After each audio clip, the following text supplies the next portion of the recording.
face is pretty weird. If you like this, can we get some capital letter hype in the chat, please? Right now. At the end of the stream, we shall be raiding someone else, normally raiding down someone with a smaller viewership than us, to share their love. Sometimes up if I want to, you know, network. But yeah, so we're going to raid someone. So if I say that the stream's coming to an end, it's our last game, I'm about to go, please don't fucking log off. Stick around, okay? It hurts my pride when we raid with only like half the percentage of the people, half the percentage? 50% of the people that were actually in here originally. It hurts my pride.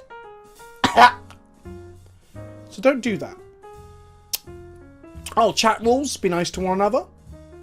Don't be a dick.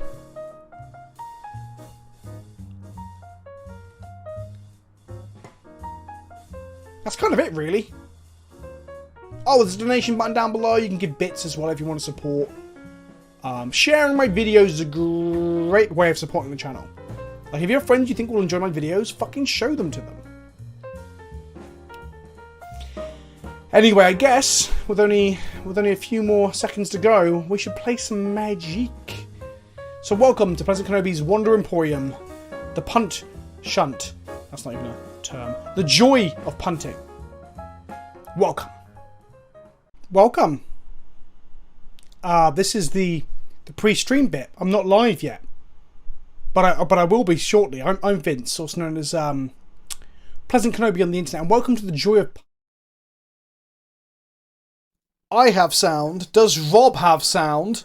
Does Rob have sound? He does have sound. Whoa, chat! Welcome, welcome. If you notice, my camera's really zoomed out because last time I loaded OBS on Saturday, it reset my webcam because OBS was resets one piece of hardware every time I load it. So my webcam is now really. I look like I'm really far away from the camera, which I'm not. I'm the same distance I was at. I'm just not zoomed in. Hello, everybody. Hello, Techstar. Hello, Ralphie. Hello, Stumpy Lolnick. He's asking, does Rob have sound? Yes, he does. Well, yeah, when you laugh, the bar moves, so I think he does. Okay, I'm going to turn myself down on OBS a little bit because I'm peeking and you're not. Okay. Who else is around? We've got Veraday saying Rob has sound. Admiral Blaster says, hi, Rob. What's Hi, up, Chief? Says Blaster. Galaxy. Hello, Galaxy. I think you're playing Minecraft right now on the Discord server, right, Galaxy? I think I saw you.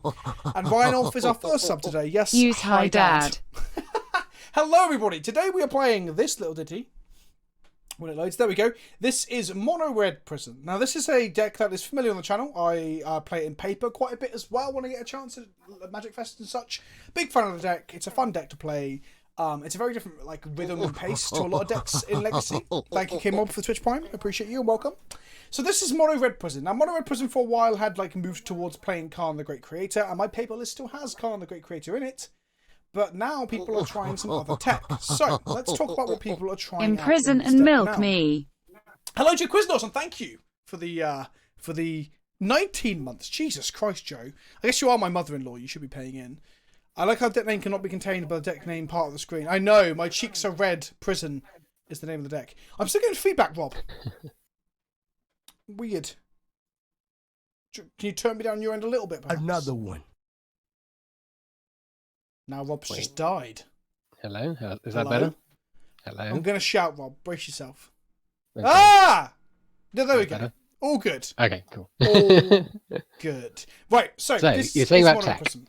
So yeah, so let's just go through the very basics of the deck and then we'll go to like the things that have changed recently. So the idea of Mono Red Prison is that you play a deck that is basically half mana and half mana, 1/4 prison pieces, 1/4 water threats. So in terms of mana, we have 20 lands, 4 Ancient Tomb, which are soul lands, they produce 2 mana, 4 City of Traitors, which is again a land that makes 2 mana, 1 Fiery Islet as a way to get some reach out of our lands if we haven't mooned ourselves, and then a ton of mountains. Then we have 4 Chrome Mox, and in this version we have 1 Mox Diamond. I'll explain the addition of Mox Diamond here. This deck is by Nicolo, by the way. I think they went 6-1 in a challenge or something with it. And then in addition to that we have a few more mana sources, mainly Spirit Guides, with 4 Spirit Guides. That's 20 lands. And why is Modo going so slow? I should have restarted it. I might restart before we play. 20. Remind me, Rob. Don't let me join the league without restarting Modo. 29 mana sources. Then what we have are prison pieces. Let's move threats to here. Removal to here. Threats. And Didn't this deck used to play 19 lands? Yes. I think it's because of the mocks and something that I'll explain in just a second as well. So, okay. Our prison pieces are 4 Chalice of the Void. Chalice of the Void on 0 right now is very, very good against the Breach decks because they're trying to cast Petals and Lion's Eye Diamonds a lot. Also, we're only 25% away from Hype Train 2, so if anyone's got a Twitch Prime sub, throw your fucking money at me. 4 Chalice of the Void, 3 Trinisphere, which again is very good against combo decks and very good against all decks in Legacy like Delver that is trying to play efficiently with their mana. If everything costs 3 mana, it makes your game plan very, very, very clunky. Vince Mail just has a City of Traitors for sale. Should I buy it? If you're going to use it and you like to support your local game store, then yes, Techstar. If you're not going to use it, then no. I mean, that might seem like a very obvious one. Thank you for the bits, Yogo Kino, who is saying Cthulhu sacrifice the occult objects to the Elder Gods. I am an Elder God. I'm a shiny golden god. If you've seen me on Discord, on Minecraft, all I do is just blow up the world. It's what I do. Have you ever played Super Metroid, Vince? Yes, I have, but we'll talk more about that once we get into the games. So we have our Chalice of the Void and Trinispheres as our sort of rock prison pieces. Then we have 4 Blood Moons, because turning everyone's lands into mountains so they can't cast their spells is really fun. And then we have 3 Makes the Moon to give us 3 more Blood Moon effects that can also attack. Basically, they have ups and downs depending on which one you're looking at and in which scenario, but on the whole, Blood Moon is better because most decks will struggle to kill it, where Makes the Moon can die to a floating piece of black mana into a Fatal Push, or floating, or the lands and mountains bolt, and so on and so on. So that's our lock pieces. And then we have our other parts. So I'm going to do the 4 CMC, then I'm going to focus on the 3 CMC because that's the interesting part. Fiery Confidence is a card that used to be a 4 back in the day before the rules changes, when it could dome a Planeswalker for 6 and kill Jaces and Lilianas and all sorts. Nowadays, Fiery Confidence isn't as good as it used to be. We have 4 Charge of Torch Defiance because it's the best 4 mana red Planeswalker ever printed, and one of the best 4 mana Planeswalkers ever printed as well. I actually think I like this card more than Jace the Mind Sculptor. I'm not saying it's objectively more powerful, but I just prefer its playstyle and the things it can do. What this card does for this deck is its removal. It's also mana ramp after developing your board, and it's also card advantage every turn that can also be damage inevitability as well. It is absolutely everything the deck wants, barring a prison piece. So that's our 4 CMC stuff, and then we get to the interesting stuff. So the deck plays 8 Rabbles, which has been a thing for a while, 4 Legion Warboss, 4 Rabble Master. The idea of why you pay 3 mana threats in this deck is because Soul Land plus any mana source means you can deploy threats. That's literally the reason, so they can be deployed very early with a turn 1 or turn 2. And we've got a new patron. Welcome, welcome. Hope you enjoy the Minecraft server. I'll try not to blow up the server and reset your fucking houses this time round. So that's the 8 Rabble. Then we come to the interesting bit. Now, at the moment, a lot of people are playing somewhere between 1 and 4 copies of Bone Crusher Giant.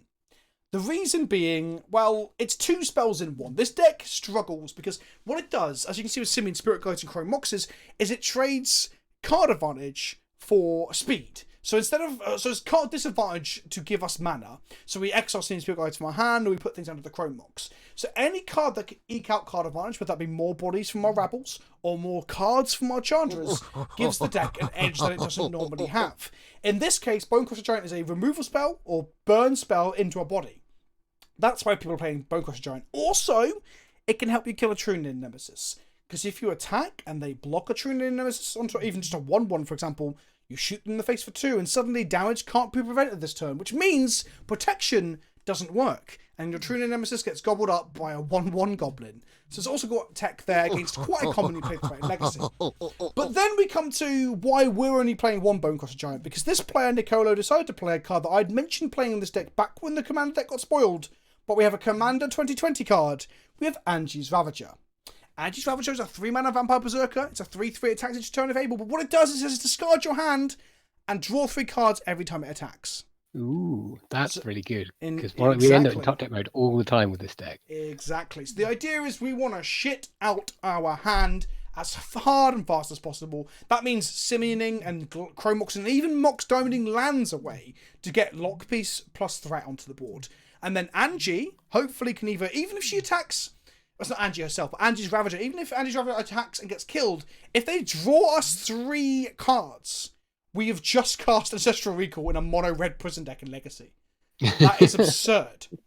And I think that's the idea of behind the 20 lands plus the Mox Diamond, is that you just want to get your lands out, fire things off to the Mox Diamond, fire things off to your Chrome Mox, and then just refuel your hand.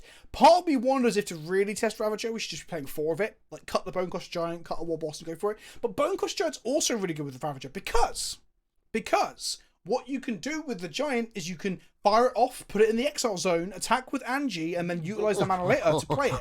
So you're kind of storing those cards that Half will be a discarded year of otherwise. milky goodness. Keep up the That's great work. the new tech. Not many people playing Ravager. Everyone's playing Bonecrusher Giant, but I have actually quite liked Ravager from the CFB league that I played for my video. That should be coming out this Thursday. Anarchist Abe says, PK, please cut the diamond for a petal. Please do not play enough. You do not play enough lands for it. I don't know, because okay, so petal on one turn is obviously less card disadvantage for a mana source, but what petal doesn't do is give you mana sources after the fact. And sometimes after you've powered out a Blood Moon, you need to be able to untap and cast something the following turn. So petal, I don't know. I think one Mox Diamond is perfectly fine. The whole point is we only need one Soul Land plus a Mox Diamond discarding a land to enable the vast majority of our deck. Right? We aren't green sunning for 3. Like, we have 4 drops, sure.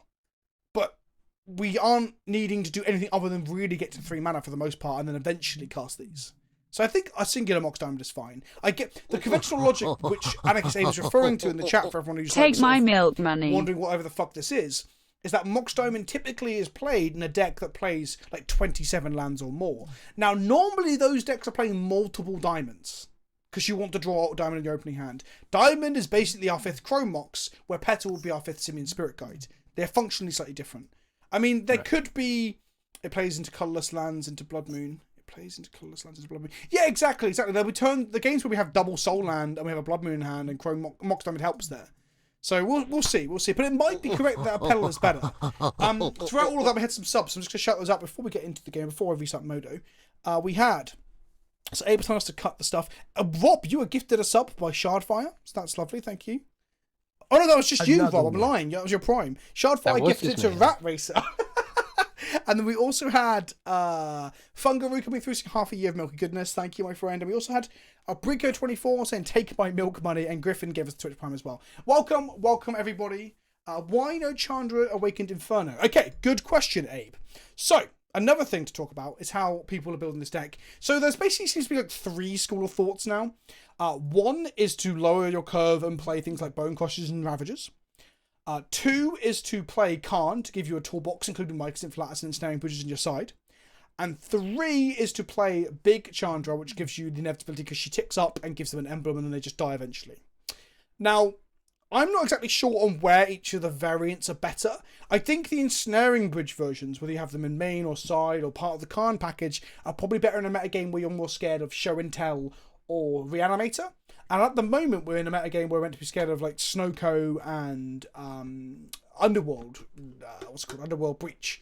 So I'm just wondering if they're really good enough. And again, like Jafar says, Big Chandra is inevitable slow, and being slow is not necessarily where we want to be right now as well, because you might grind them out a little bit, and then they just go, oh, whoopsie, I've comboed off and killed you. You know, like, so I don't know if Big Chandra is the place to be. Big Chandra might be good. I don't know. I don't think I like her very much, but I haven't played enough with and without her to say. But I just don't think Big Chandra is that good. She simply just has a bit of a board wrath, which doesn't matter so much in Legacy, and then she obviously has inevitability, but it's very slow inevitability. Where Chandra Torch of Defiance is drawing you cards each time, or shooting them and eventually embling them, which is much better inevitability in my opinion. Yeah, definitely. And let's be fair, Chandra Torch of Defiance is a card that you really, really like. So to cut any of them it'd have to be a really high value card, because I think you'd always go for a Torch of I think I'd rather be playing Khan with some good sideboard package instead of like Big Chandra at this point. Optimist says they say they've played this deck a lot, and they're saying the Mox Diamond will be clunky as well. Another one. From the league I've only played one league with the Mox Diamond version. It was perfectly fine. But again, we'll see. Yeah, I mean, is it going to be any more or less clunky than a petal? Like exactly, because you petal something out and then you don't have the mana source afterwards. Especially with pettaling into a Ravager, kind of does a similar thing, but at least we have a permanent mana source there. I went to bed during the stream yesterday. Will it be uploaded anyway? Do you mean the Dream Daddy stream? Yes, it'll be going up on Sunday onto my YouTube channel. I'm just spacing out the stream VODs so people don't shout at me for daring to upload my stream VODs. Our sideboard plan is falling under the void because the card is fucking gas right now. One additional Makers of the Moon when we just need more moons. Our Fire Confidence, which is basically an extra Wrath plus Artifact Destruction spell. 3 Soulful Elementals, which basically is for Miracles and D&T. There are other fringe parts as well, but basically D&T is a really rough matchup, so Sulfur Elemental helps to show that up, and it also kills all the monk tokens from Mentor in Miracles. 4 Thoughtlords here, because this player that we took this list from, this Nicolo, is very, very, very on the plan of fucking up spell-based combo. It's just like, let me look at your hand, let me take it, fuck you. So yeah, and then we have 2 Null as well, which again, guess what that stops? All the fucking artifacts in the Breach combo deck. So they are very much aware that Breach combo is something that needs to die. This is kind of gunning towards it. Called the Goldfish, I think it's the 2nd most popular deck in the format. With that out of the way, I'm going to go to face cam, and I'm going to restart Modo.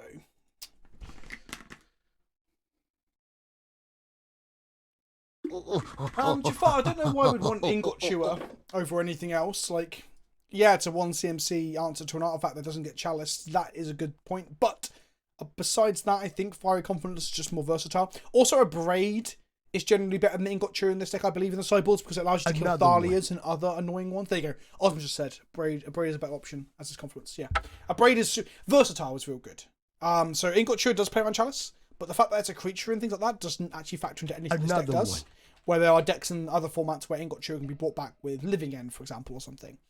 So yeah, a Braid and Fiery Confidence are infinitely more versatile than Ingot Chewer, which is basically just either a shatter or, on a rare occasion, a body. So yeah. Legacy time. Yes, Legacy time, Alphanitis. Indeed, indeed, indeed. I just want to say to everyone who's watching, and Rob, see if you think this as well. This is some sort of charm art for the Chaos Draft when it loads on my screen. For some reason, my screen capture has got everything barring my actual screen. I can see it. You can see it, but the people at home can only see a black space with a mouse right now. There we go. Anyone else this looks like the Technodrome from Turtles? Yeah? Like, if you squint, you're like, is that the Technodrome? And you unsquint, you're like, no, it's not. And I'm to the point that I'm wondering if, like, whoever did this art might be either in the same like school of art or style of art, or might even have done some Turtles art at some point for like a game cover. To the point that like my mind is drawing the lines and connecting the dots between these weird panels up here and the Technodrome, right? Okay, I see where you're going. Is it wrong to say it's more like a boob? I think it looks like a boob inside a Technodrome with a really cool diamond tassel. Okay, Modo isn't going slow because I've had it open. Modo's just doing Modo things now. Oh no. Modo. Okay, let's go to face cam while I try and fix this. So, Rob. Yes. How are you, sir? I'm very well, thank you very much. I've had a nice day working from home today, so that's been nice. No trains to worry about. No cycling. Have you done anything else to get your daily cardio in? I went for a walk between wind and showers. Did you? Find a dry spot, yep. I was just expecting you to say no. I wasn't actually genuinely expecting you to have gone for a walk. So I'm impressed. What have you been doing today? What have I been doing today? So I woke up, I had loads of random admin shit to do, which I still end up putting 2 of the things that are on that list to my tomorrow list, involving an important email that I should have responded to much earlier than this, and some prep for our podcast recordings. And then I recorded some gameplay. Then I recorded some camera face stuff. I finished editing up a budget legacy video that will go up after this, sometime this evening, where I play a $300 competitive, like playable legacy deck. Because what I didn't want to do for this series that I'm going to start doing every couple of weeks is give you guys like a $140 legacy deck, and then people are like, oh, cool, but it cannot win, right? Like, you know, it's complete garbage. I want decks that can actually smash people. So yeah, that video's coming out tonight. What else did I do? Sorted out some Twitch, some Twitch VOD stuff, and a vlog for my Konami experience with Yu-Gi-Oh! That had to have some edits to it, just because I'd in my very good Yu-Gi-Oh! Knowledge, Rob, I put the wrong card on screen when I was talking about something. And they were like, that's not the same card. It's the same art and name, but not the same card. How that works, I don't know. So yeah. Vince, we need you to fix the settings so we can watch on mobile, mate. Because I'm DK, I will happily give you the option to be able to watch this on lower resolutions when I get partner. And apparently I don't deserve partner. So, yeah. It's probably your connection more so than anything else. It didn't announce my sub. It'll probably come through in a moment, Narcotic. I appreciate you, my friend, and it will come through soon, I'm sure. OCG translation or anime version, I guess. I don't know. It's a different frame, and then I just thought it was a different frame, and then when they actually emailed back saying that's the wrong card, I checked, and the mana cost, not mana cost, what do they call it? Resource cost? I don't know what Yu-Gi-Oh uses. I'm still confused. And I went to a tournament and played. Yeah, it wasn't the same, and I was like, that's really interesting, and interesting in a very confusing way. Right, let's actually get into a fucking league when Modo stops being a piece of shit. Let's check my... Is something eating up my resources, or is it just Modo? Could be just Modo. Google Chrome is using 20% of my CPU. That does not sound correct, Rob. What the fuck? I've got a Twitch stream open and then like Facebook and Twitter. I guess I'll just close Chrome. What the fuck, Chrome? See you later, Pornoxtrafist. Thank you for hanging out, my friend. Does Chrome normally eat up that much resource, chat? Like, Streamlabs is obviously normally the most... Chrome is a monster. Interesting. Another one. So when I'm like editing and I'm like, today my software crashed and I lost 40 minutes of fucking progress and it pissed me off. I'm always like, what should I'll close Photoshop, I'll close it. I probably should just be closing Chrome, shouldn't I? Instead of, not Photoshop. I just need to do an upgrade for the computer. It's getting long in the tooth. I don't have any play points. Are you shitting me? Oh, but I've got 27 chests saved. I don't know what to do. I don't want to sell them or crack them. I don't know why I say that in front of chat, because chat, we all know what chat will say, right? Yep. Right then, let's go find an opponent. Hey Vince, do you think Legacy D&T is worth building right now? I think it's always worth building because the deck's great. I think it gives you a lot of leeway for like learning the format. I don't know if it's got a good... I think it's got a good match, but normally it's unfair like spell-based decks when you get to have a turn 2 or 3. But the breach decks are pretty fast. But I would say yeah. Yeah. Right. Okay. We have won the die roll. Yes. Is Tomic needed in Legacy these days? Tomic was never needed in Legacy. Well, no, that's not true. When Men 6 was around. Okay. So what we don't want with this deck, for the most part, is to play Mountain and Pass.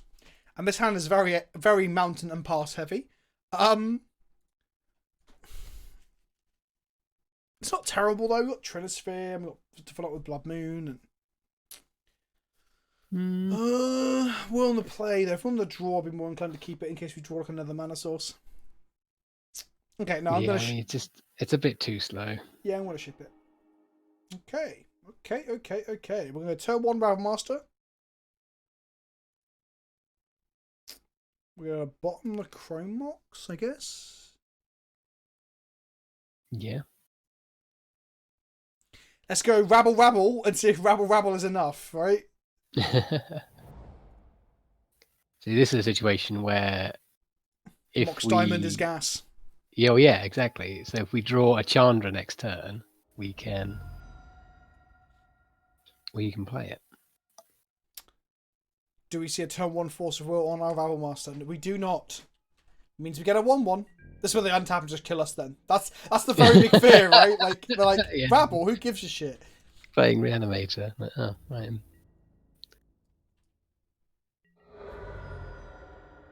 Okay. I hope they just cast Ponder, then we get to go Rabble again and be like, too slow. Another one. Friend. They've also got Oko. Thief of Crowns is there, I think. So I'm hoping they're playing the Oko deck. I've seen people playing Brightling, so I'm curious how that good it is. Why would you play Brightling in the current metagame, honestly? Okay, Fatal Push from our opponent, sure.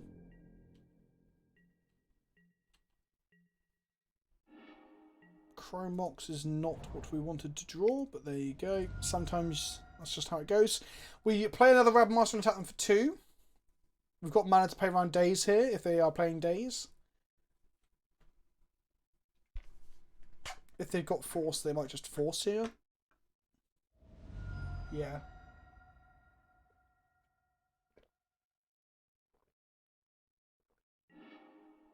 Force pitching Delver of Secrets. They are some sort of blue-black Delver deck, possibly Grixis. Mm-hmm. So we need to just draw any one of our other, like, prison pieces would be fine. Chalice is very good against Delver because Delver's decks play a hell of a lot of 1-drops. Trinisphere as well would slow down considerably, but actually just drawing threats would also be solid. Yes. The fear here is that they would have wastelanded our Ancient Tomb. That could have been real brutal. Mm-hmm. Young PZ. Okay. Admiral Blastoise, you say ha, being sarcastic about what I said. Earlier on, I was playing against a Delver deck that was playing some reanimation module, 1-mana weird shit from Commander. And I put a picture of it on my Discord, and like several people were telling me it's probably not Delver after I'd like killed 2 of their Delvers. And I was like, well, I mean, it might not be strictly speaking like Delver, but it's definitely a Delver deck, right? So, yeah, it's funny that you say that. Okay. This is what happens with the deck sometimes, that we don't get to do a whole lot because we don't draw any more action spells. And we draw the other half of the deck. And the problem with not playing blue is that we have no way to really filter.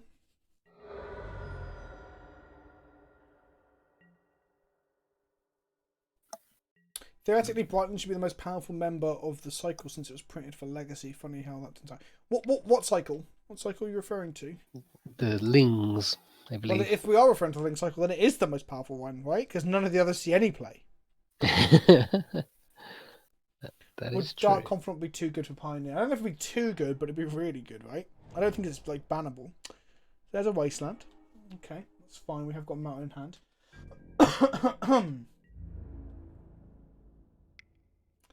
I thought when they said cycle, we might be referring to like another cycle of 3 CMC spells in that set. The Mythics, perhaps? Was Brightling a Mythic? I think it was Mythic, yeah, but I don't know for sure. Don't daze me, bro.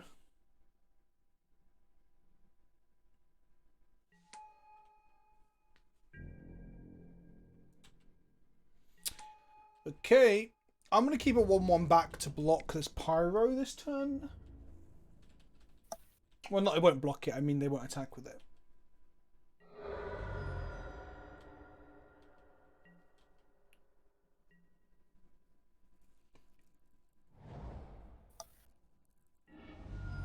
I guess if it's one of the 2 goblins, would I trade my War Boss for their Pyro?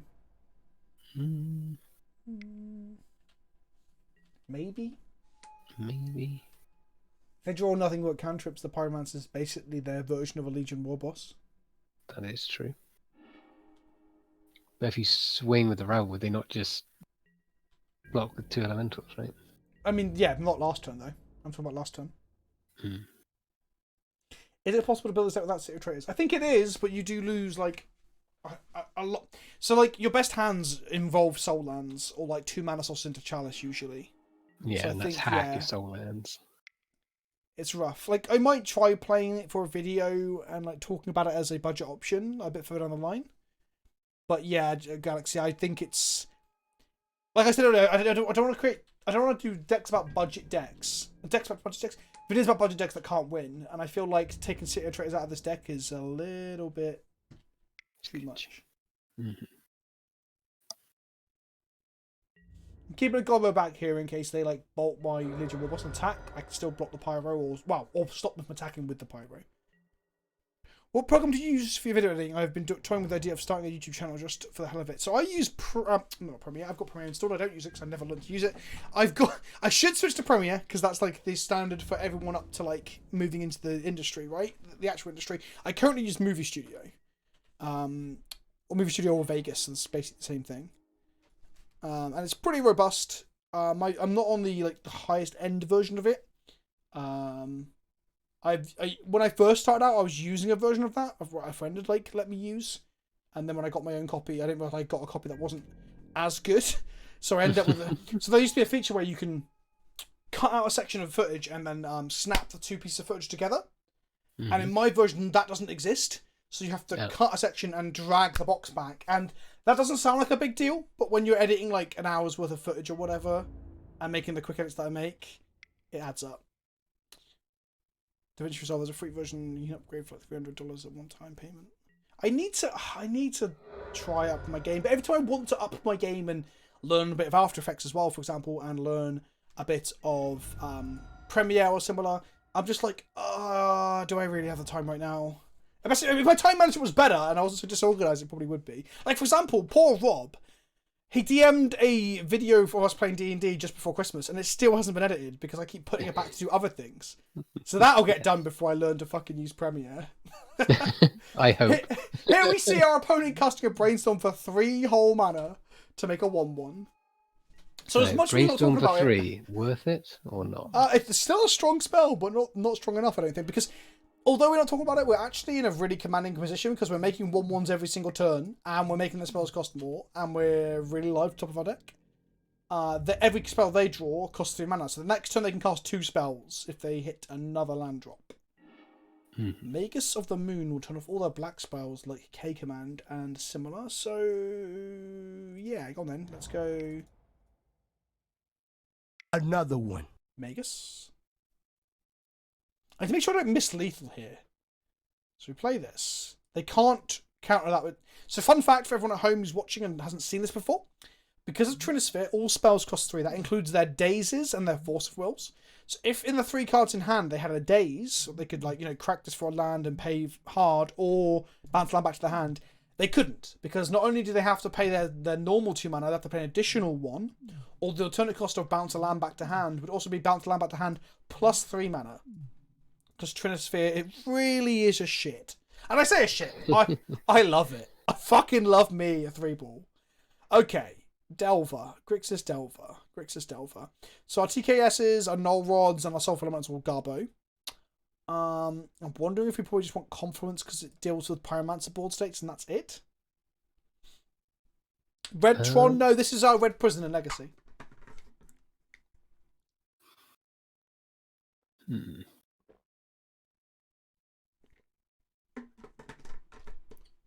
TKS would be a consideration. I don't know. I was someone inherent about it. I mean, it's really hard for them to kill, isn't it?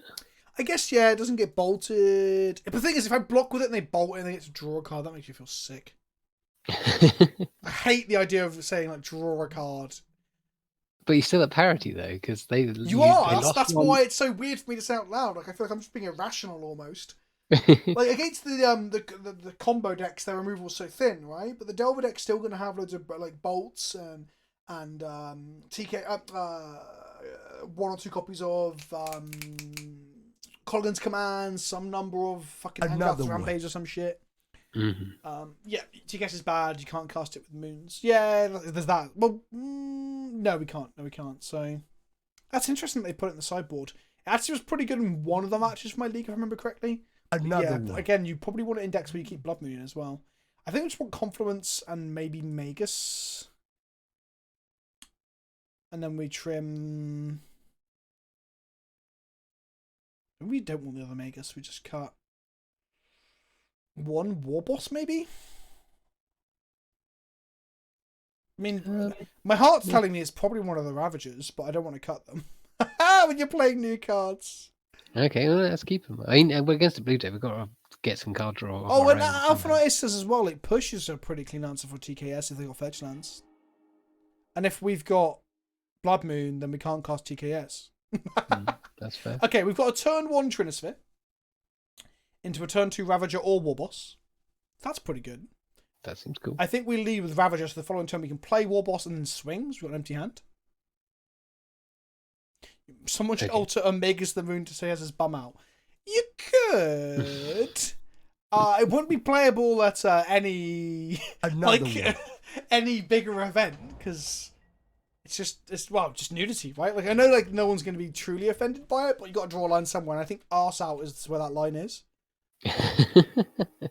Let's go Ancient Tomb, exile this. This could eat a daze. But if it doesn't, it's so good. I think we have to. Yeah. Yeah, so they're going to either brainstorm to find a force, or they're going to daze it. Or they might float blue for a brainstorm and daze it afterwards.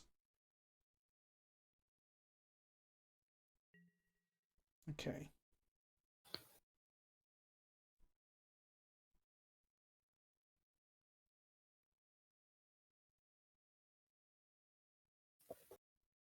Spell picks incoming.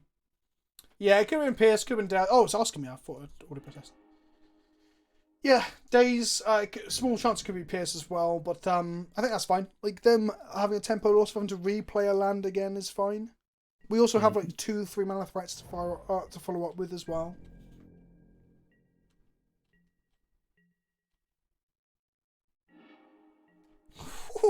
Just draw 6 cards at a... Oh no, they'd resolve each, wouldn't they? Draw 3, discard 3, draw 3. Go through deck real fast. I I think play just a war boss Another here, 'cause one. we Just can't war bolt boss, yeah. it, and we get a body out of it, and then we can just go Ravager after Ravager. see what we can do is the first Ravager trigger, discard madness. Get Get the, the oh other. yeah, I hadn't really thought about the madness ever becoming relevant because we're only playing 2 of them, but that is true. Synergy. The secret of this deck is that your cards all win the game on their own. That's not true. We have like 30 pieces of mana that don't do anything on their own. Up to us. This deck can Another definitely one. draw a load of cards that do fucking nothing. It's his The only way biggest your Mox weakness, right? Diamond's going to win a game is if you've got Oko in your deck as well. Yeah, exactly. But and again, even your lock pieces don't. That's another. So the 2 ways this deck normally falls to itself is 1, drawing a shit ton of mana and nothing else, which can happen. It's just variance, right? And 2 is having a lock piece with no follow up, and they just eventually get around it. Yeah. Mana is important. Obviously not the mana. No, I know, Optimus, but I'm just saying that we play more mana than most decks. We play more mana sources than most like Knight Loam decks, right? This is the only islet that we're running. Yep. I've never cracked it in the last 5 games I've played with this deck. It's been a moon 3 times. A moon? Sorry, a mountain.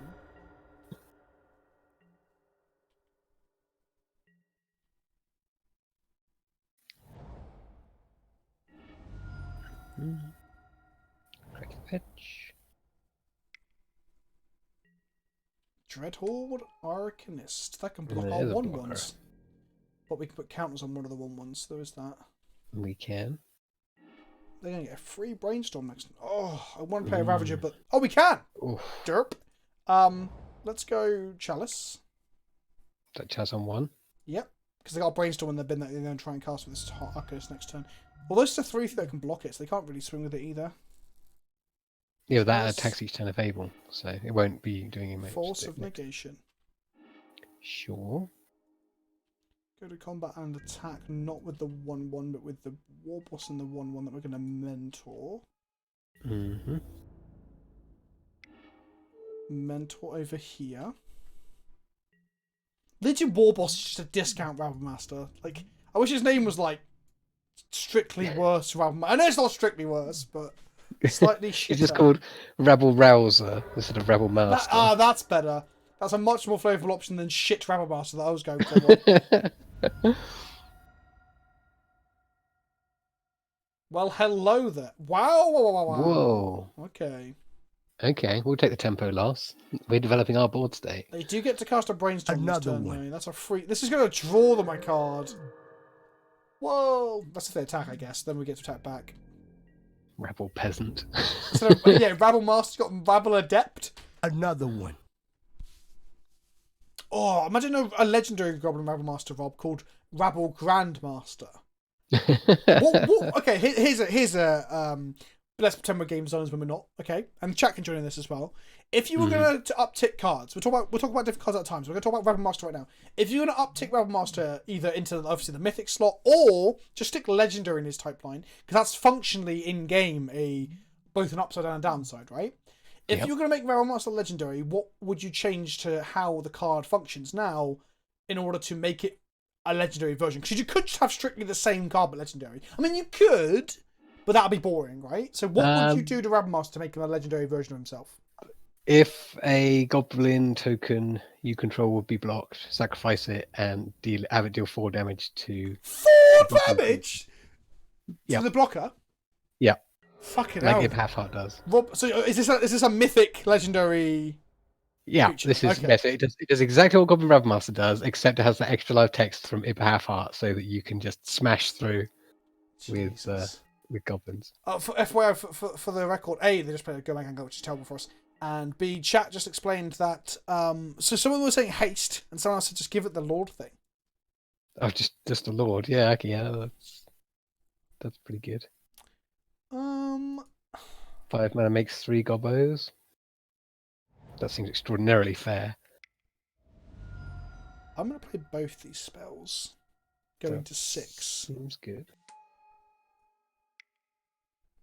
I mean, it's not like they play Lightning Bolt. Lord plus Mentor seems weird. Mountain Wall. But well, look at it this way. Oh, fucking days again. Jesus Christ. Okay. But look at it this way, right? Monastery Mentor makes Mentor tokens and pumps them. I guess our Master pumps himself to be much bigger than one Mentor. And all the monks pump themselves. Okay. Okay, so we've done that now. We've talked about so you'd make it have it half out, which is not worth it to go with that. Other people saying Haste and Lords, right? Make it cost red and make it a 2020 unblockable haste text with. Felixit, I think you might be going. You're jumping the proverbial shark. Whenever, I like that. Morjoko says, whenever a goblin you control attacks, it gets +1/+0 for each other attacking goblin. So it gives every goblin. All your goblins become power drivers. Yeah, and Rabble Masters for that sense. That's pretty good. Because that's flavorful. I like that a lot. Yeah, because then you can knock out the creature and they lose the buff. That's pretty good. Yeah, I like that a lot. If there is a 3-mana Lord that makes tokens in red, I say Lord, inverted commas Lord, and Rabble Master, right? And now War Boss as well. And white's got Monastery Mentor. Is there a blue, black, or green version at 3 mana? Like to complete the cycle, inverted commas?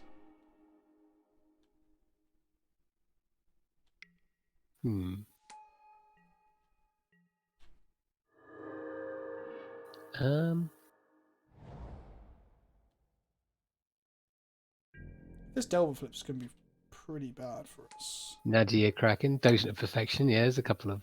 Oh, the Tentacle Monster. Deranged Torment's 5 mana. There's no way they're part of this super cycle. No way. So these go in. Do we pump this Goblin here? I think we do. Oh, what's his job? Master of the Hunt. It's 4 mana. He does. Oh, he is 4 mana. We're so dead. I should attack this War Boss. But we're dead anyway, so.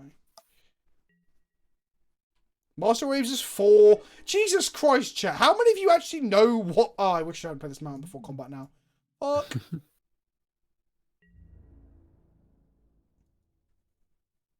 Everyone's like, we'll just name random token generating creatures as opposed to actually naming ones of the right CMC, right? So if we Ancient Tomb Shock ourselves... Yeah, let's do it.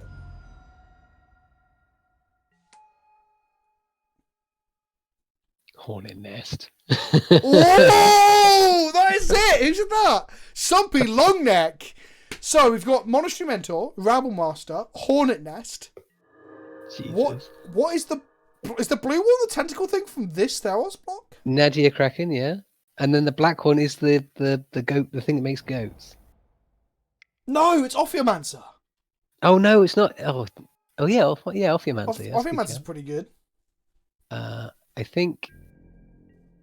Singing Autocrat costs 4, I think. Oh, no Gurmag attack. Okay. Guess we're going to lose our Angie. Okay, so. We're so dead to this soon, aren't we? We're just going to play a City of Traders. Because it's a mountain. And then the question is, do we value Trinisphere? Because we're very close to being dead to this Delver if it flips. But, like, I think we just want to draw a Chandra or Confluence. I think we played Chalice for 1. Annoyingly, they can still make tokens through it.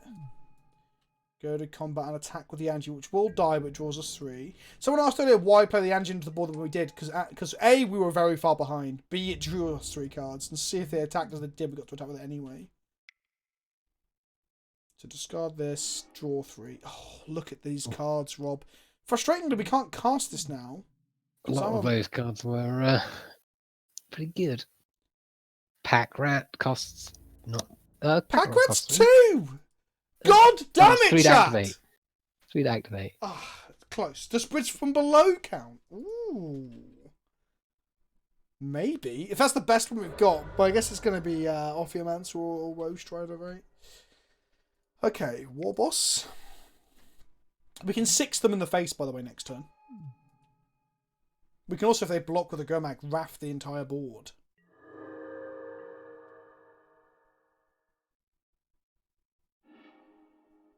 Ponder on top of the library. Attack us for 3. They've only got mountains in play, by the way, my friends. They've only got mountains in play.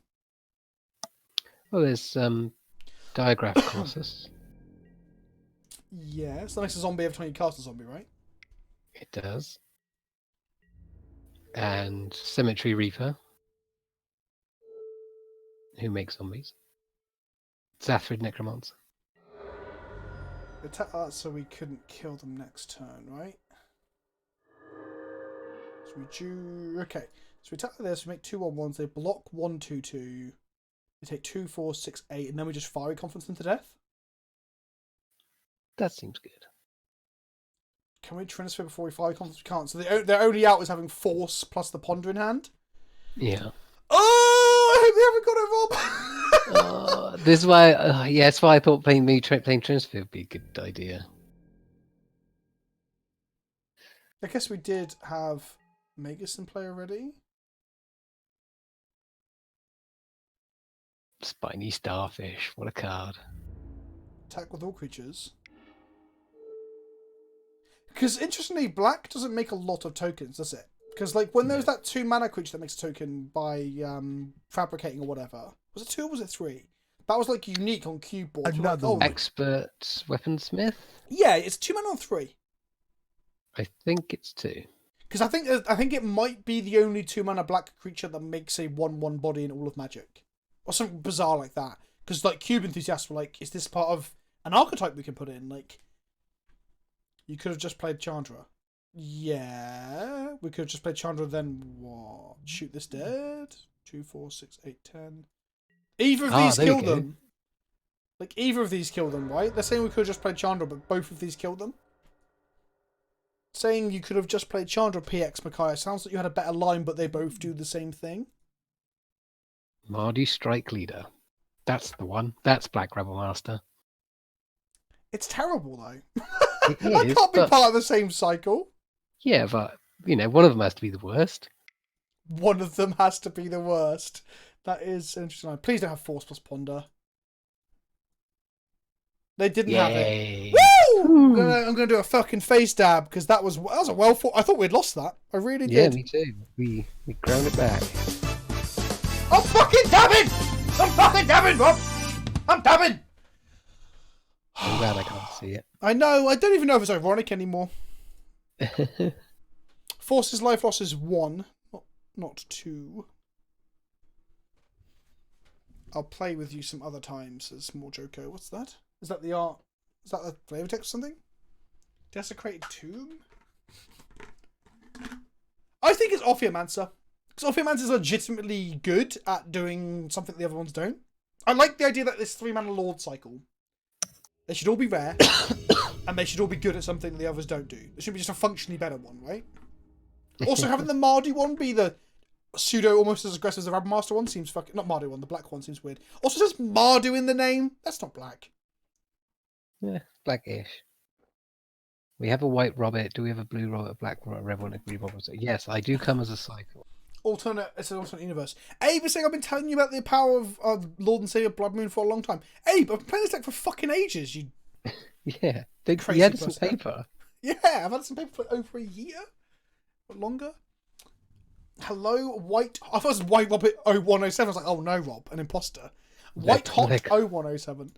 This hand is not very good. We are on the draw, so we might draw like a Simeon or a Chrome Mox or a Mox Diamonds. There It's is like still not very 9 good. draws. We've got a dozen better opening hands than this, I I feel. guess. Oh, can we see the hand? Sorry. There we go. Right, that's Mulligan. This is not one of those. No. We should have kept that, I think, actually. Because we can't just always mulligan for the lock pieces, because the deck is pretty bad at losing like card advantage to mulligans. That is true. Guess we Okay, keep this. Bottom the Confluence. and a rebel because we got. Oh no, and the ball Bottom the boss. War Boss, yeah. I think this hand is actually looking pretty hot. If they had just Storm... Don't you dare, you motherfucker. If it, do you take the Chrome Mox or the Trinisphere here, chat? If they're Storm, you take the Trinisphere. Anything else, check the Chrome Mox, I think? Yeah. I think they're Storm. I think They're it's called Storm. Scavenging Booze, and I think Scavenging Booze is always on Storm we've played them. Maybe it's Reanimator, who knows? Top deck of Trinisphere? No. Okay. Right then. So, Let's just, yeah, balls to the wall.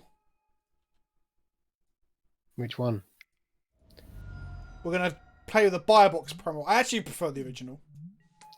Actually, no, I prefer the look of the original, like, dude here, yeah? And I prefer the Biobox. I'm going to say I'm original, at the same time. I prefer the rabble in the Biobox. Okay, that's fair.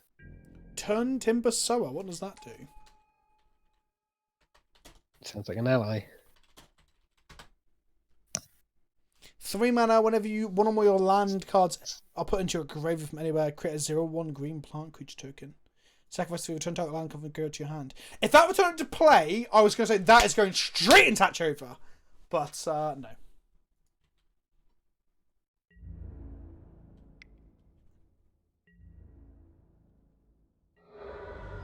Okay, let's just draw a Trinisphere next turn, or a Chalice. Just something to fuck the Storm out of them. Against Storm, what do you put Chalice on? Good question. Chalice on 1's perfectly fine. They have like 12 cantrips and hand disruption like this, and Dark Ritual as well.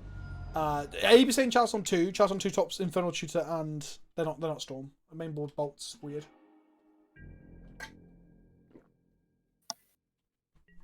They might play 1 perhaps, but I doubt it. All their tutors are 2. That's not true, Abe. A Dark Petition does not cost 2 mana. I'm not saying that to be pedantic. I'm saying that you put it on 2 and the Dark Petition kill you.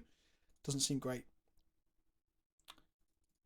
I think Chalice on 1 or 0 is better in terms of like not letting them get off the ground. Surely. Yeah, exactly. 0 stops ADM and Petal. I wouldn't put it on 0. I'll probably put it on 1. I'll put it on 1 on turn 1. 1 stops them from sculpting their hand, right? So. Yeah, exactly. 0 if you can Moon as well. Yeah, exactly.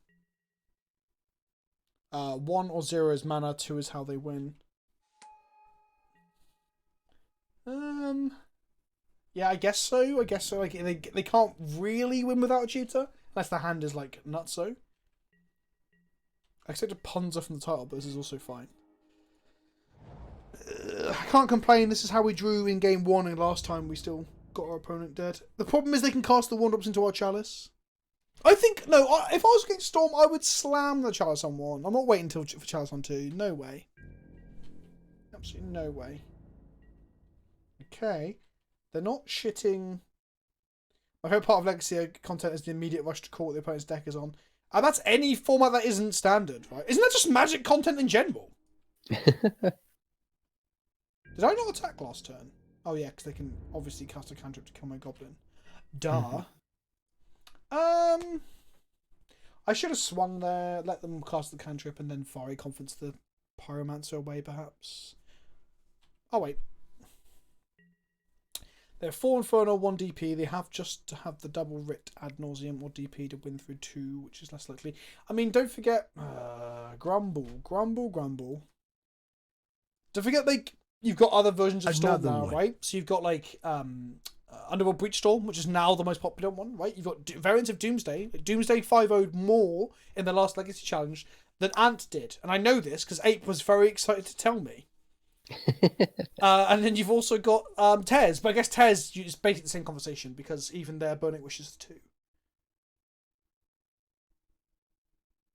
Put on 4 so they can't cast Tendrils. Well, the funny thing is, 4 is better with a Sanctum Prelate, but a Sanctum Prelate doesn't require the mana.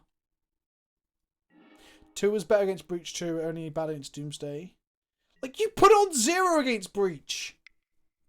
Like, they ain't doing shit with it on 0. No? What do you mean, no? Bollocks. Absolute bollocks. I wanted them to cast the Brazen Borrow this turn so we could kill it with the Confluence.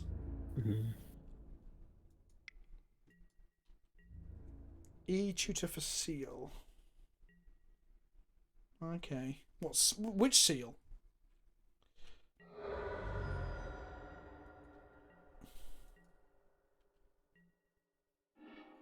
Sort of cleansing. Oh, the white one. Okay. They're going to counter this. I would assume. No. Maybe there's an argument for putting on 2 to stop days, but so the fire conflict definitely was us. Well, we have the mana to play for days actually, so days isn't a problem. Yep. Let's just take it easy. Maybe they'll play the borrower this turn. They cannot combo through 0, but they can play through it. Sure, I mean, they can play. Storm decks can play through anything, right? Like if they have tutors in hand that aren't of the CMC that you're playing. So I guess the argument, like you said, is to put it on 2. I don't know, Abe. I don't know what to say to you, buddy. Like, Storm decks can play through anything. Any deck can play through anything with the right cards, right? Blood Moon. Storm is the best mechanic ever. Admiral Blastoise, shut your whore mouth. Okay, let's cast this. This will provoke them to cast the Brazen Borrower. Next time we can blow up all their creatures. Okay. Cool. Take a bit of a kick in, but we'll be okay. I guess... Okay. Make a 1/1. Another one.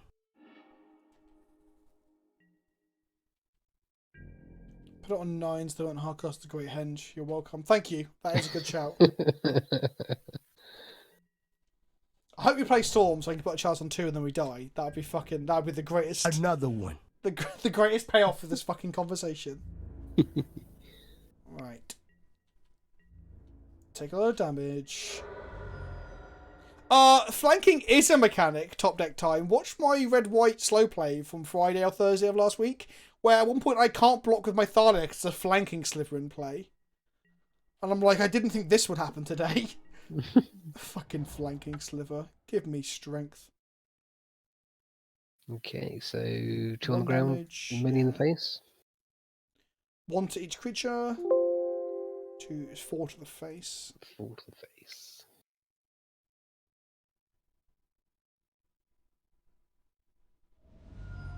I had force.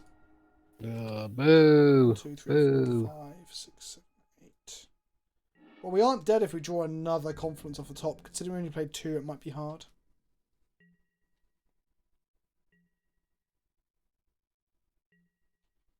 Provided they ain't got lightning bolt.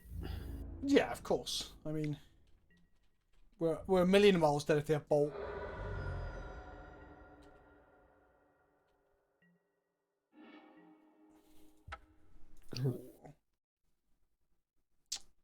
Okay. We're going to bring in Confluence, and we're going to bring in... Do I want the Magus? Dice to bolt. Yeah, sure, but so does everything else in our deck. True.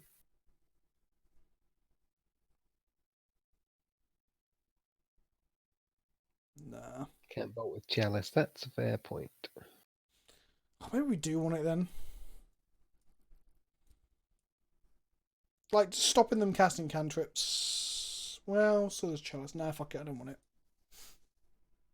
How's it feeling going to the gym so far? I love it, mostly. I genuinely love it. I wanted to go today, but I just ended up, like, just cramming as much stuff in as I could. But yeah, I'm going to get my hair cut at 9 tomorrow. So I don't know if I want to go to the gym after to get my hair cut in case I'm really fucking itchy. Turn 1 Chalice. Turn 2 Magus. Cool. Up and down. My favourite horsemanship creature is Sun Quan, Lord of Wu. When you give your Kozilek or Ulamog, they have Force of Will, of course. Yeah, giving your Kozilek horsemanship or your Ulamog horsemanship, that's where it's at. Oh, I started. Oh, cool! I'm glad that someone got inspired to go to the gym because of me. That's really cool. Gym's a good idea. I saw you in Bologna and the stream hides the beer belly well. Thanks, Bear with 2 guns. That's not at all obnoxious. Even the Kappa face doesn't help that. Don't be a fucking dickhead. Jesus Christ. Okay, Magus number 1. They didn't have a land drop. Well. They kept the Force because they're scared of Chalice. And now they're Fucking. in serious What is their trouble. game plan here? Do they have like a combo in their deck that's in hand?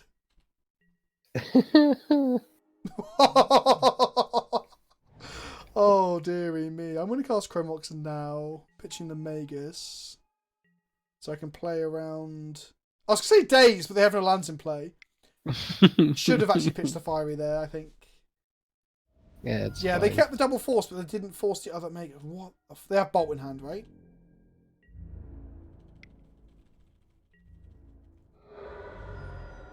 So they kept double Force Bolt hand, I think. Because otherwise they would have forced the other Magus. Yeah, potentially. Alright, we just draw another threat. Come on. That's kind of a threat. I would say very much so that that's a threat. Do you have the third Force? They're the third Force, chat! Oh my god, a triple! What Do I have that on my the soundboard? I was going to add that. Fucking hell. What is Oh this? my god, what is their hand? So the hand was what? Triple 3 blue Force. spells, 3 force. And a bolt, and a singular bolt. If they play him out and kill my Magus here, then go on to win, I'll be so fucking annoyed. Man. They really must hate Trinisphere and Chalice. That is someone else. Oh, Right, it's looks like time. This monkey's going You know ape. what time it is? Oh.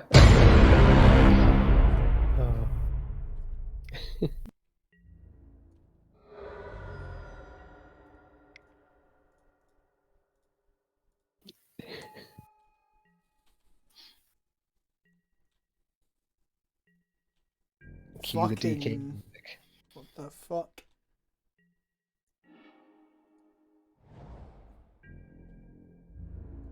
Well, they're one away from dead with Confluence. I wonder if I should have cast Confluence before they had a Days of all all the lands and mountains, so I don't think it matters. Yeah, I think we'll be okay here. Okay, we got, ladies and gentlemen, we got them. We're gonna have to play a fucking victory song for that one. Jesus. Magic is easy.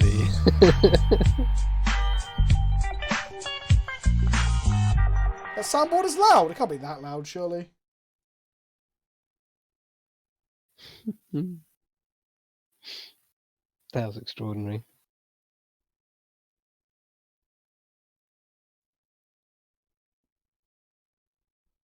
Something you just... Is there something liberating, Abe, about just dabbing? Like, it's going to look awful when people will, like, watch a VOD in, like, 10 years' time. Like, my kids are like, Dad, did you just dab? And I'm like, yeah, unfortunately I did. But it's just liberating. It's like... It's probably akin to what naturism feels like, right? Just having your dick flapping about in the wind. Not a care in the world. No, but you're on stream, you could do that anyway. Well, yeah, I can hide it underneath my beer belly. Only joking. Okay. This looks like keepable hand. Okay. We got... It's not the most aggressive of hands, but the Maguses are good. Turn 1 monkey. No, I'm going to keep this. Or turn 1 Magus. Oh, it's turn 1 Magus 100% at the time. Nice flooded strand. Be a shame if someone tried to turn it into a mountain.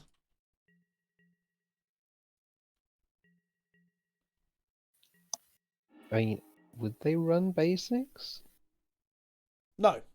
Maybe one island, but traditionally Delver doesn't really do it, do they? I'm going to Yeah, that's cast what I thought. Chromox.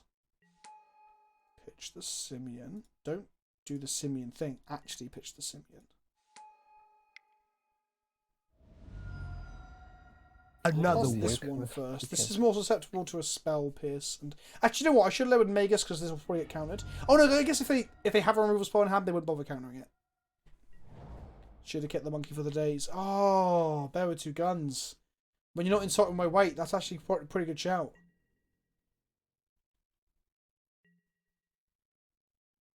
Pitch. Yeah, well, it all worked out fine. Young Peasy. Would be a shame if someone killed it. I think now we should prepare for a daze. These are mountains, Rob. They are mountains, Vince. My apologies. It's an easy thing to forget. They don't look like mountains. This one does look like a mountain, but this one does not. They're all mountains, Dave. They're all mountains. Why do they get a duel? Because a lot of Delver decks don't play basics, or at least traditionally they don't. And by traditionally, I mean like throughout the last couple of years of Legacy. I think during the Running 6 metagame, people moved towards basics, but I don't think they do anymore. So they're gonna Brexit's read the fucking Moobot thing that just came up half into percent. They're gonna Brexit my Magus. Fine. And then I'm gonna Fire Conference their board away and play another Magus the following turn.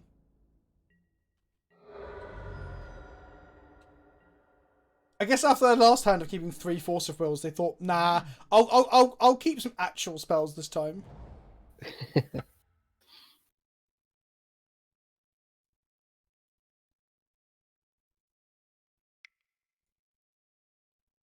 And are they like? Do they have an answer to Bloodmoon at all? Brazen Like Borrower. Echoing Truth or something?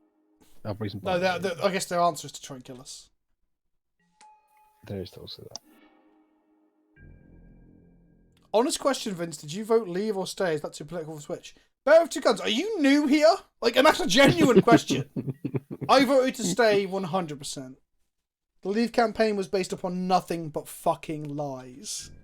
Like, it was a collection of like 6 or 7 different viewpoints all coming together that didn't want the same things. You had like racists on one side, you had genuine Eurosceptics, people who were actually into politics, which were far and few between.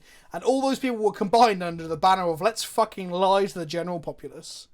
So, I watch funny YouTube videos, I rarely catch the stream. Have you noticed the Brexit video, Bear of Two Guns? You should check that out. You can't see my beer belly even once! Can you tell you touched a nerve? Yeah, no, I voted in. All day long. Yep, I'm also quite a conservative in terms of, with a small c, in terms of risk, I guess. Not conservative in terms of being a racist, but conservative in terms of risk. So the idea that, like, we're going to go, yeah, I mentioned it loads on YouTube, as Pat says. It's weird that you've missed it. So the idea that, like, oh, we're going to leave the EU, what's the benefit? Oh, that sort of thing. I'm like, well, in which case, I'd prefer to stay with the status quo if the opposite is just fucking absolute uncertainty and potential nosedive of the economy. Like, ignoring fetch lands, what would you want reprinted into standard the most? Oh, Another one. we were talking about this the other day and I got excited about something. What was it? Oh, this is not serious, but Thragtusk, that could be in a courier card, right? Hell yeah. So they didn't attack in.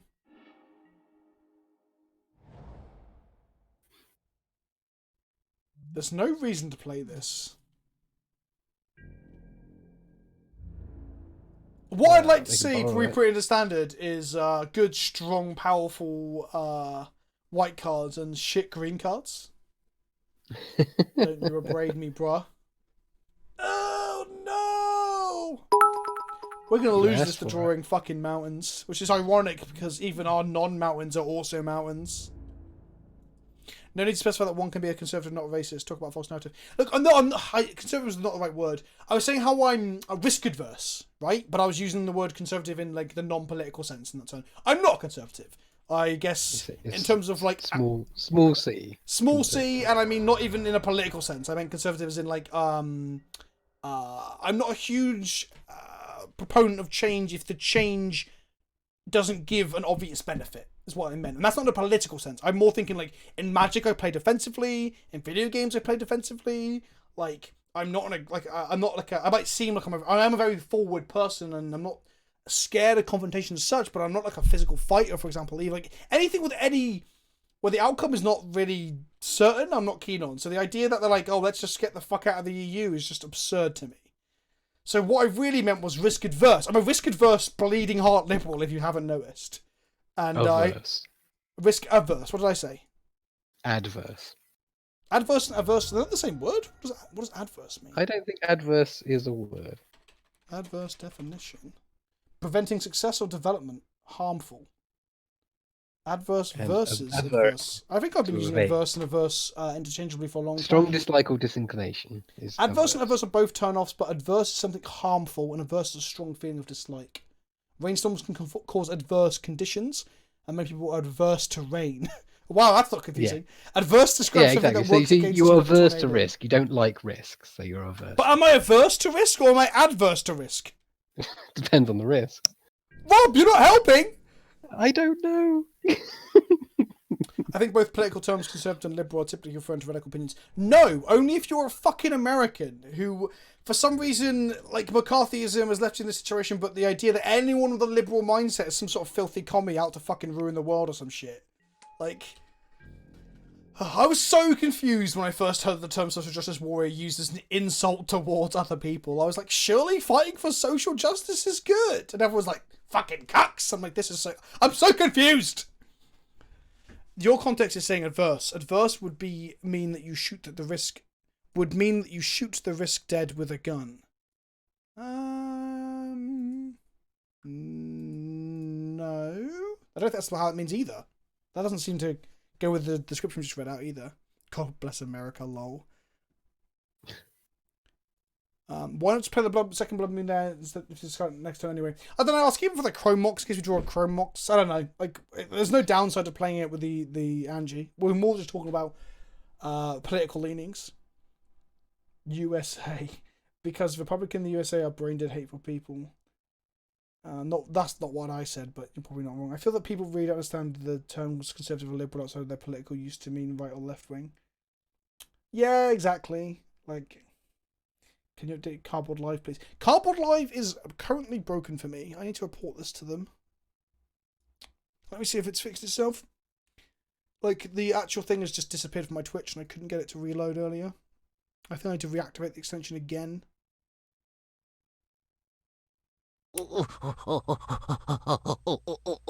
Hey Vince, I listened to the Protomen as pure recommendation and they're great. Aren't they great? I agree, Explosive Pop Tart.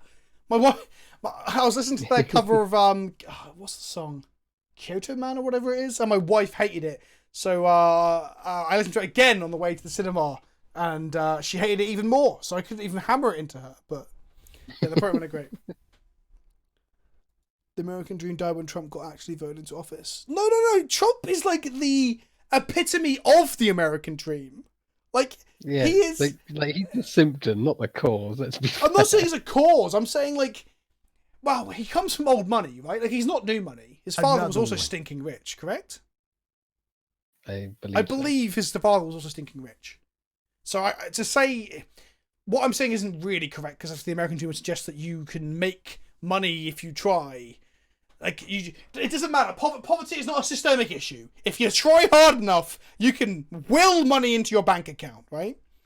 But yeah, he's been bankrupt and, inverted commas, built himself back up. I'm not. I guess the reason I'm saying this, by the way, to everyone, is that I don't believe the American dream is even remotely a real thing, right? It's complete bollocks. So that's why I'm saying he's a good example of it.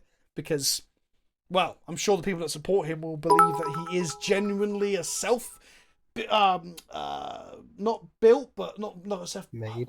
Not self-made, because he's not self-made, but they'll believe, like, his success is all off of his own back. It's nothing to do with the situation in which he was born into. Of course not. Of course not. But yeah, the American dream is bollocks, and Trump is bollocks. The American dream is a lie coming from an American. Yeah. As an American, yes, the American dream is a bill of goods we've been sold. The American dream is it's a lot of Americans in chat, because some of these topics have made the chat just like roar up into a fervor. Yeah, well, let's not talk about popular vote losing, Red Mages. Let's be honest, the voting systems of most Western countries are completely fucked, right? Like, yeah, we had like a first past the post system. Well, we had a voting referendum. Do you remember that problem? We were at uni. Is it our last year uni or the year after? One of the two. And like, just the youth were like, we need to change it. And then we did the referendum and the youth didn't turn up and they didn't get changed. You're like, what are you doing? Like, you're like acknowledging it and talking about it on social media and then you don't vote. Do you know, I genuinely think that referendum conveniently came 5 years too early. Because if you had that referendum yet, like today, even not including the whole, but that's the thing, though, isn't it? It's the people in power are like, well, we've done the democratic thing. We asked you what you wanted, but like, you know, situations change. So can we have that again? No, we've done it. It's democracy. It's done now. And you're like, but times have changed. People have changed. It's not fucking democracy. Well, literally, politicians are there to make really difficult decisions. Putting the power in the hands of the people is literally the most cop-outish thing ever. It's just appalling. Like, what the fuck are they doing? I don't even know if I believe democracy is here's a controversial thing that I'm going to get told off for probably, but is democracy even the correct way to go about it anymore? Like, when you look at the populist leaders get elected around the world and things like Brexit, you're like, is democracy right? Wasn't there like a school of thought? I can't remember the exact thing, but I was listening to a podcast. Who was it? One of the Freakonomics podcasts were talking about the origins of democracy, and talking about there was a school of thought in a period during the Roman times where, and there's a lot of periods during the Roman Empire where they're like, you know what, the majority don't have a fucking clue what they're talking about, so we need to train people from birth to really understand. Now, again, I'm not sure if I can clean on that, because the people we train from birth right now are the fucking Etonite dickheads, right? So I'm not saying that's correct. Training? Exactly, because that system then just furthers the previous system and the people already in power, right? So that's not the correct system either. So I don't know what the solution is, but it just turns out that populist voting, when the voting systems are fucked as well, is not the correct system, is it?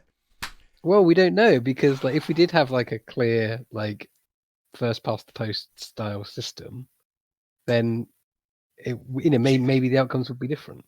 Like, so how do we enact that, Rob? How do we enact that change? You've got me, Rob. You've got me. Tell me, what do we do? I don't know. God damn it, Rob! I'm looking for answers, solutions. Fuck. This is all Bear with Two Guns' fault. First he called me fat, and then he brought up politics, and now look where we are. Probably through voting. Faraday. That is it. That is how we enact change to our voting system, is through voting. There isn't one the best we could hope for is the least bad one, says Graham Cracker.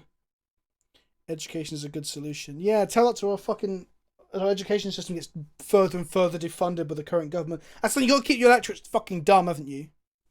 Exactly. Well, I'm going to grab some water, Rob. You can either talk about politics with them or just do an AMA. I don't give a shit what you do, Robert.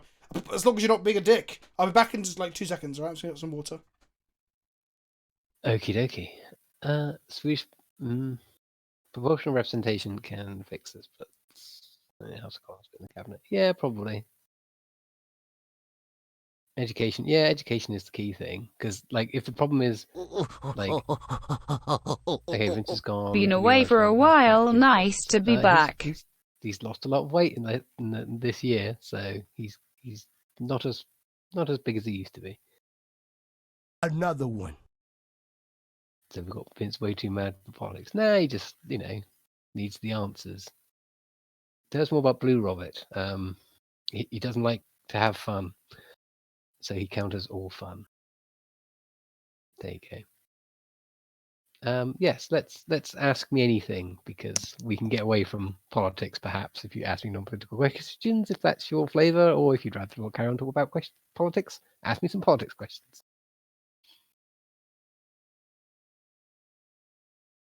Does Blue Robert live in a blue world? Yes, with a blue house and blue windows. What's your favourite tea? English breakfast tea, because I'm not very adventurous when it comes to tea. Favorite food? Risotto, because you have like many different versions.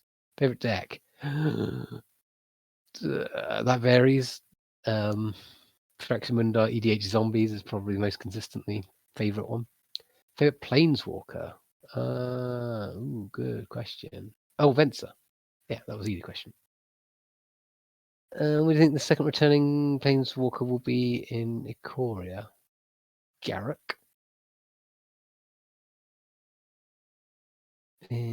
Best punk band? Don't know. Don't really listen to punk music. Favorite Harry Potter book? The Goblet of Fire. What's your favorite MTG format? Commander. Another one. How do you get down from a horse? You fall off a horse.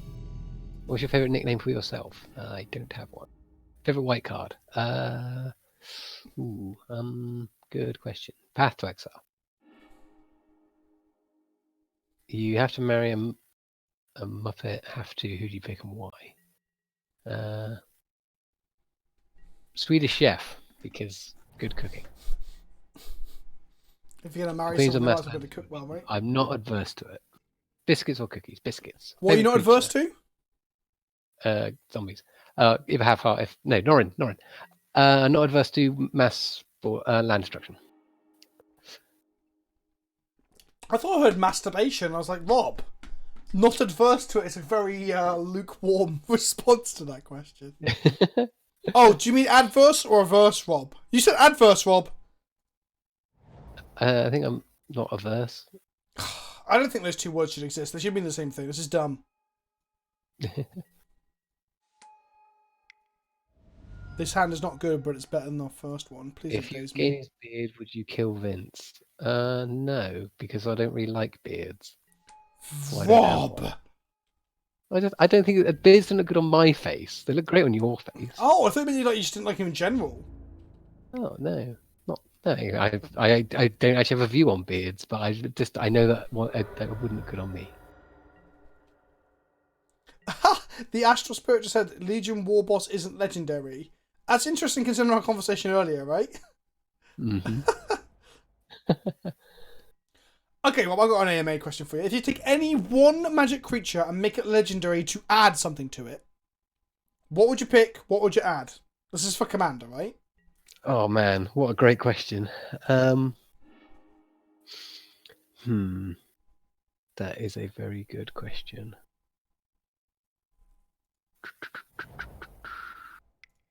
Any creature in Magic. Okay, hear me out. Okay. It's Mole Drifter, Right. but it has Duretti's cast from the Commander Zone ability. Duretti, That's isn't what it Duretti's the... No, Derevi. So Derevi, Derevi, the yeah, one that's yeah. like 4 put into play. So What, you can 3 mana cast 2, draw 2 cards? yeah, and you get 2/2 fly. That's your commander, And it's a blue creature, is it? and it's a blue creature. I would Yep. play the shit out of that, Rob. The I Astral would too. Spirit wants a fucking Thassa's Oracle with pay for life bounce the hand. Get out of here! So her to add black. I like that idea. Give Brothers Yamazaki partner. Hell yes. I'm gonna say the whole Soul Hood add black. That's not in the spirit of this question, right? Because the idea is it's going to legendary. So like, what would you add to power it up? Not like functionally change One the more card. color. Yeah. Like giving Thalia fucking Green. trample and death touch and making her green is not within the spirit of this question. Dark, confident with the ability to put the permanent into play for life. Oh, that's an interesting card design. Ooh, that like that. It's like Kerix, isn't it? Kerix? Oh, chat, Yeah, by the way, we're the, just hoping they don't show and tell us here. If they don't show and tell us, we're in a good spot. Or show and tells and wraths. They're the two... And getting stormed out. They're the two things we don't want to see. Oh, no. We're getting stormed out. Here we go. They're going to eat him. Then they're going to eat us too.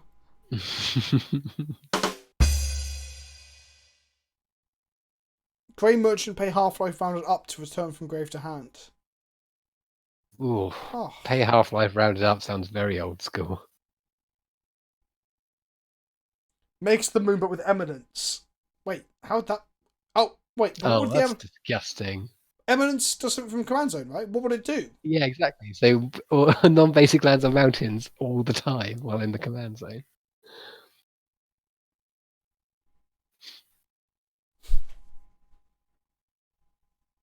Are we getting stormed? Are we getting snuck? Fun fact, we can survive an Emrakul hit.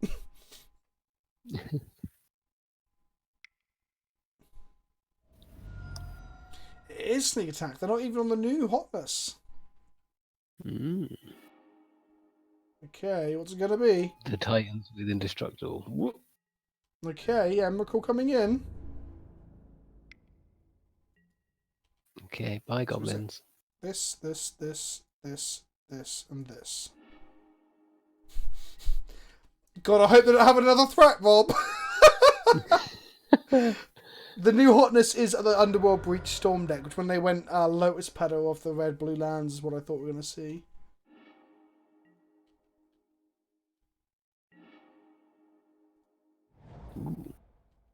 Right, we rebuild quickly. We do indeed. I mean, we attack them for 8 here, so it's really not terrible.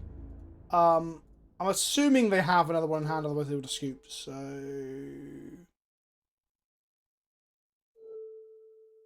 Or they top decking it or countering for, I guess. Wait, if the mental trigger goes on one of them and goes to a 2-2, the other mental trigger is countered, is it? Because it's no longer a valid target? Is that how the mental works? No, I think it checks on. Doesn't check on resolution. Targeting, not resolution. Right, okay. Yeah. I think. Is there any way to make Underworld Breach useful? Isn't Underworld Breach one of the decks in Standard? It's just not very good.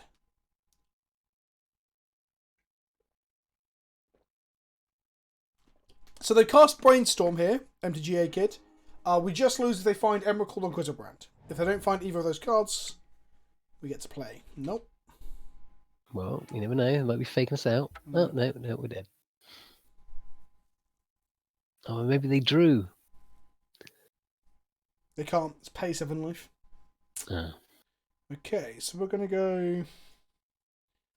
Thought Not Seer, Magus of the Moon. Mm-hmm. Are Blood Moons any good in this situation? They make Soul Lands worse. I'm bringing the Megases into the body, so I think we cut our Blood Moons, keep our Megases for the body, and then we cut one Confluence. Or maybe it's worth cutting a... Is Confluence worse or better than Blood Moon? Confluence gives us reach, but for 4 mana, if we've been Emrakul, we're probably not going to get that reach, so probably not. It's probably been a Soulful Elemental instead then.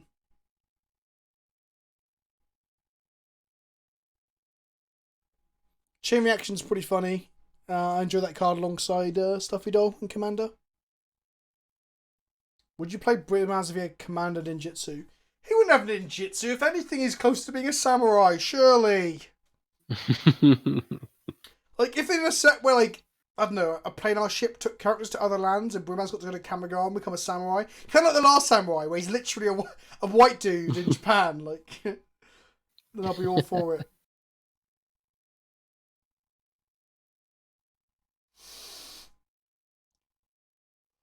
I guess Confluence does give us a way to kill, what's the 3 CMC thing that taps to draw a card and exile a thing? Pass. Oh, Mirror Entity in the command zone.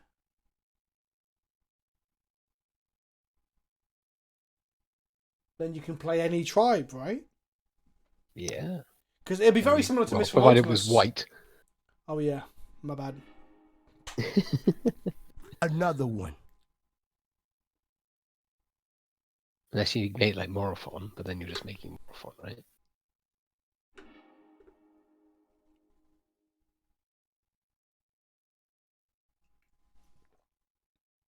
This is bad. Yes. Yes, it is. What I think about the Stargazing Lair drops, I find them very frustrating.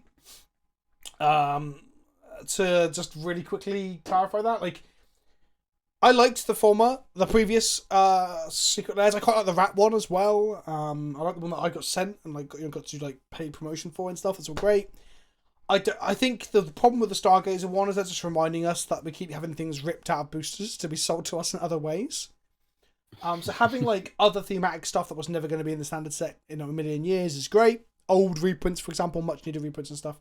But like giving us those Theros gods in those frames when they could have been as, I don't know, expeditions, for example, or even just like pumping up the value of the collector's boosters, although I hate collector's boosters for the most part as well. It's kind of a joke. Like, the professor did a video maybe 6 months ago, I think it was, talking about the monetization and selling of singles by wizards, and he talked about this in great detail. It's a really good video. I need to go find it and share it, I think, because I've been thinking about it quite a bit. The way that, like, yeah, they're dismantling old ways in which we used to get stuff. Like, how do we go from having Masters sets, where the packs were expensive but full of value in a great draft set, to, like, doubly costing collector's boosters that don't get you the money back and can't even be drafted? How do we go from having expeditions, making your $4 pack, like, potentially really high EV, and also driving down the price of standard cards, and also reprinting fetch lands even in them, even if it didn't increase the supply that much, to selling us singles for the same cards that could have been in that slot, you know?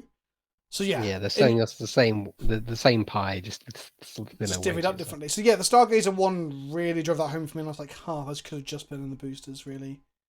I'm gonna look at this as well. This is bad. I'm gonna keep this and pray. Okay, yeah. No, undo.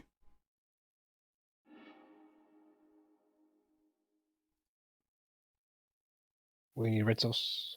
No, we don't. We've got Trinisphere and Thought-Knot-Seer. What could possibly go wrong?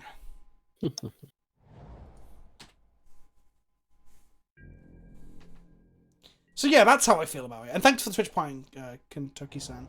Like, I feel like... I feel like I'm getting into the stage... I don't want to become one of those content creators who just fucking courts controversy, or like... No, that's not true, because I'm not the one being controversial, that's not the term. I don't know, like, you know, just shouting about fucking stuff angrily, you know? Like, I don't want to be one of those people. But I do feel that way quite often with some of these decisions. So, Thought-Knot. Yeah, I'm going to Thought on now so we don't just get randomly killed next turn. Trinisphere, I think, is relatively good in this matchup. These decks play somewhere between like 11 and 12 cantrips. And then they also won't have like a single copy of the 2-mana one. They're forcing our Thought-Knot-Seer, pitching a force. Yeah. And the petals and so on as well. Wasn't part of the exhibition thing being stopped because the cards couldn't be played in the standard? That is part of the reason they've told you, yes. But that doesn't necessarily mean it's true, does it? Yeah. And also, surely there are 1,000 different ways of doing expeditions in a way that makes them playable, right? Like, Right, let's hope it's omniscience. Sweet. Got him! And there you go, kids. That's why Trinisphere's pretty good. So all these spells still cost 3, so they can't just combo kill us. No. I guess we play a Goblin Raven Master and I hope it's fast enough. This is fucking so bad. Oh, this costs us 3 mana! Oh, this is so shit! Okay.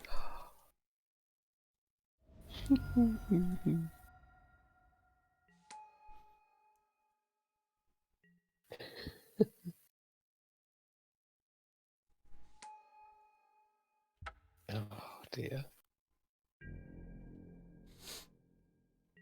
Hello from the West Coast, by the way. Hello, Ahadreko.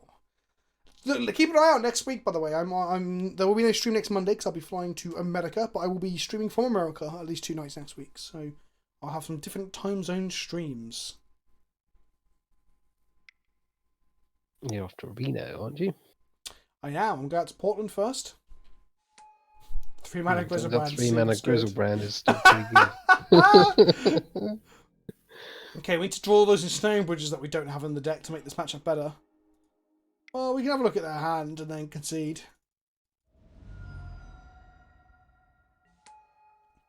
I mean, yeah.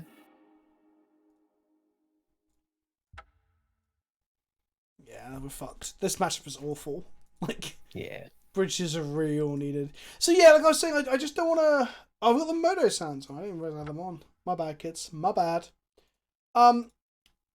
Yeah, I don't want to turn into one of those who just fucking moans about Wizards all the time, but... A, there's a lot to moan about. And, like, I don't know. And the other thing as well is, like, there's people at Wizards of the Coast who genuinely care about this game and do a good job. Like, the people who are on, like, the creative design team and stuff. And then their efforts get fucking ruined when they employ, like, some hack writer to write a shit novel. Like, see what I mean? Like, it's not fair to... Well, it is fair. Companies are companies, right? But there are people at a company that obviously get... I can't imagine how frustrating it must be to be trying to do your... Actually, no, I can. I work for a bank, right? You're trying your best, but the company is just a fucking joke, right? Be our bastion of positivity. I will be! When people watch more of my... If more people watch my gameplay than my angry shouting at a camera videos, then I can be the positive gameplay guy.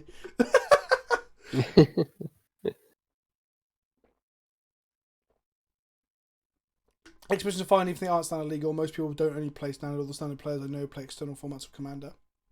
Exactly. Or, and hear me out, little Timmy down the shop who only plays a little bit of like standard on a Friday night, opens up a £100 expedition, £200 expedition, masterpiece, whatever, sells them, and then just loves life. Just open a £200 note in his pack. Sounds pretty good. Sounds pretty good. I really do hope that they bring expeditions back for Zendikar, right? Because they were first. So, look, okay, this is spoilers for what I want to see in Zendikar video that I'm going to make in like a couple months' time. But the first Zendikar set had treasures. Are you aware of this, Rob, in the first edition? Yeah. So when you went to pre-release, there's it was rumoured. It was rumoured. Well, no, it's true that there was like people have opened them and like there's enough accounts of it happening that it's very unlikely it wasn't. I think Wizards have confirmed it too. Yeah, it's not just people saying it on the internet. Wizards confirmed that in the first edition of Zendikar, the first print run of the boosters, there were randomly inserted high-end like cards that were just sat around in a storeroom at Wizards. Reserve list cards. Someone opened some power and shit, right? Yeah. And then when Return to Zendikar came around to honour this, because they talked about treasures in the article that revealed expeditions, if I remember correctly. I'll have to go and check that. I'll check it before the video, but now I'm just off the top of my head, right? Brainstorming live on stream. But they said to capture that treasure exploration, because Zendikar originally was the first real D&D set, wasn't it? It was groups of allies banding together to go through tombs and find treasures that hint to an old world, like a post-apocalyptic world where something happened horrible in the past. Because D&D is post-apocalyptic, right? All the civilizations have like fucking died off for the most part in the core stories. And you're kind of exploring their ruins, right? Is that fair to say? There wouldn't be any dungeons to explore if there weren't ancient civilizations. Yeah, exactly. So anyway, So to emulate, or at least make reference to the treasure, or do an approximation of that, we had expeditions. So now we're going back. So it's really crazy that we're going back to the set, to the plane where we first saw expeditions, because that made me think, fuck, how long ago was Battle for Zendikar? And Battle for Zendikar was 5 years ago. Was it 5? It was 5 years ago. Battle for Zendikar, the set itself, the block, and the set, which is the first set in the block. October 2nd, 2015 was the release day. But, so that was the first set with expeditions, right? And expeditions then became masterpieces, which we then had in Kaladesh. And what was the other one? I thought the masterpieces were really good. Like, that was just a perfect... Oh, no, they then called them... concept. Hang on, so you had expeditions and masterpieces and invocations, and they were all called... What was the overall word for those things? Or was master... Come on, somebody. Someone must know what I'm looking for. Masterpieces. And you had expeditions, which were the land. You had inventions, which the Chalice was, that's it. And you had invocations, which were the spell-based feeling ones from Amonkhet. And then they just stopped doing them. So I'm hoping it would make sense, right, to return to it in the next Zendikar set. Go in the current style. I think we're going to get promo Drowsy Titans. That's the thing, though. Will they be in the packs? Will they go back and do the thing they did before? Or will those promo Titans be in a secret lair drop? That's the problem. That's the issue. That's the tweet. We're going to keep this because I don't want to go to 5. Yeah. If Eldrazi don't exist in time and space, there's a perfectly sensible idea to kind of like even have them, even though they've been quote unquote defeated. So that could be the theme of the expedition style thing. They're like immortalized somehow. Well, no, yeah. So isn't the idea that those Eldrazi Titans still exist, but their physical bodies are the ones that have been destroyed, which is like a shadow, having your shadow destroyed, right? What kind of in reverse? Expeditions are dangerously close to gambling territory. That's probably, again, Miss, what you're completely right. That's probably one of the reasons they moved away from it. That's fair.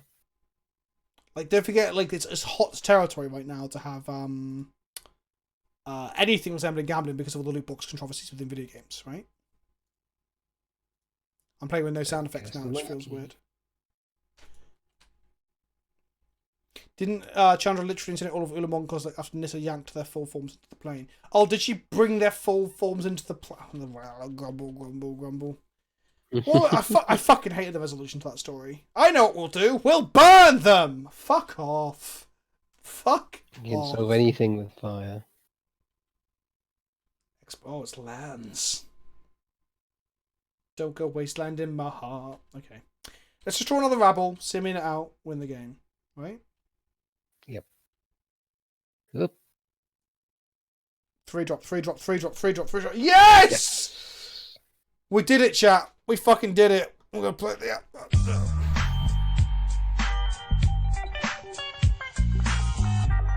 Can't slow down this goblin army. God, I do love goblins. Are they my favourite tribe in Magic?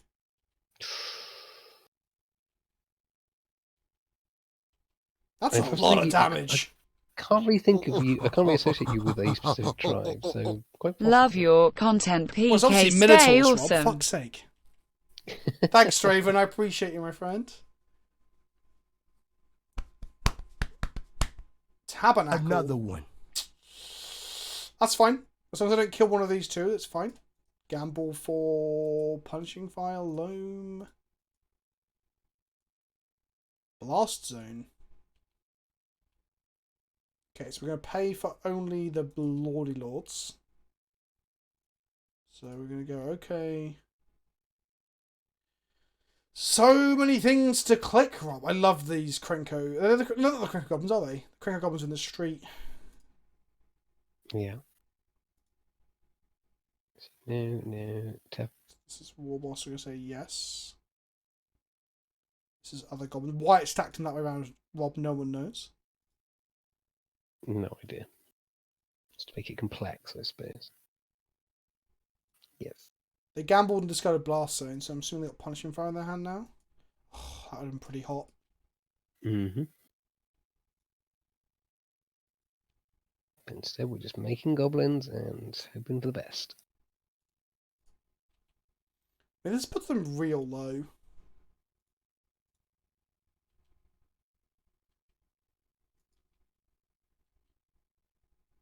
I mean, they're on 1 now. That's extraordinarily low. It's not cumulative upkeep from the Bojack. It's Tabernacle of Pendrell, which is a, was it 2,000, £1,500 card. All creatures have begin their upkeep, pay 1 mana or destroy that creature. Gotta go to bed now, but thanks for the wonderful stream, Vince. I'll catch up with the video. Thank you, VOD. I appreciate you, my friend. Thank you for hanging out. Have pleasant dreams. Pleasant dreams. Yeah, this seems like lands like circa January 2019, potentially. Okay, cool. Fantastic. Because they're playing Oko now, I believe. Okay, so £1,200 and 5 what do we do spots. about Okay. lands? Just do what we just Ley did. lines? Leyline is an option. But other than that, we want just to moon them.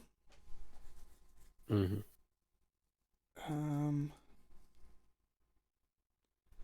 If we want ley lines, how do we bring them in? We trim Bone Crusher Giant because it's dog shit here. I don't think we want Null Rod Obnoxious because it turns off our Chrome Boxes too. And if they start wastelanding like our soul lands, we need our mana sources. I think Leyline is perfectly reasonable though. Emrakul imprisoned himself on the moon. Yeah, I think there's a real problem with them writing the conclusions to Eldrazi storylines, right? Have you noticed this, Rob? So, like, originally they just fucked everything up and then we just moved on. We're like, wow, that was kind of like, wow. Like, when you think of the original Rise of the Eldrazi, it's like, yeah, I think I was going to say, I love the idea, like, the original So Eldrazi good. was like, shit's getting smashed up and we just sort of, like, closed the door on it. We're like, whew, fucking hell, not going in there Don't again. forget, so we didn't even know what they were until the last moment when the headphones were opened up in the third set and we're like, the Eldrazi? And everyone's like, oh, what are they? We've all theorised that they're X, Y, or Z. Like, yeah, they're these 15/15 flying trampoline things. You're like, fucking what? Then they wrecked the plane and we moved on. And I was excited to go back. Then we got back, got a general boring war narrative, and then we burnt them to death. And then Emrakul, like, just randomly went, it's not my time, or something, didn't she? I must become the moon. She just flew off and become the moon. What the ever-loving fuck? So yeah, the summarising or finishing up of those storylines hasn't been great. Like, what do I cut? Is Trinisphere any good? It's fine, right? Chalice on 2 is pretty good at turning them off Loam and Punishing Fire. Confluence? Yeah, I think it is Confluence, actually. They're going to have trackers post-board. Okay, let's go with that. We might need the Confluences for trackers. But it doesn't matter if you have Moon. What, you mean like stopping them loaming? I guess, yeah. Like, if we have Moon, they aren't loaming anyway because they're going to be trying to draw Crossing Grip. FOV, Force of Vigor. Okay. Leyline. Okay. Another one. Turn 1 Chalice on 1 isn't great. It stops Exploration and Gamble. So I guess we go turn 2 the Chalice the Void on 2. Which stops Punishing Fire and Loam. But then we've got Leyline. I don't know if this hand's any good. Crop Rotation. Oh, of course. Crop Rotation and missing Crop Rotation. Maybe we do just fire it off on 1 then. Okay. That's the old prison thing where we've got all the answers, but Well, yeah, if they're also, it depends, because what we saw, they could actually just be like a fucking, like a Night Loam deck, and we just saw the wrong parts, if that makes sense. True. So I think Chalice on 1, if it's Crop Rotation, Elvish Reclaimer, Green Suns for 0 if they end up being a Loam deck. Okay, so they got Exploration down before we...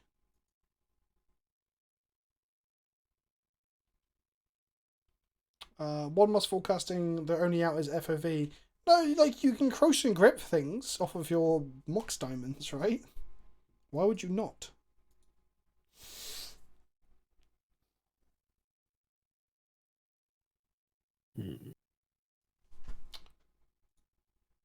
So we can put the Simian under the Chalice and then hope to draw something later.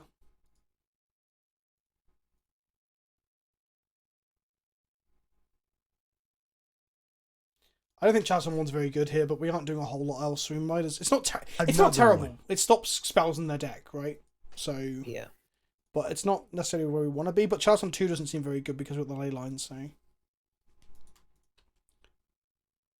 I'm still on the Wanderer's Emrakul train. You can't remove from this train. I live here now. Feralis, I did a very in-depth scientific video explaining how the Wanderer was Danny DeVito.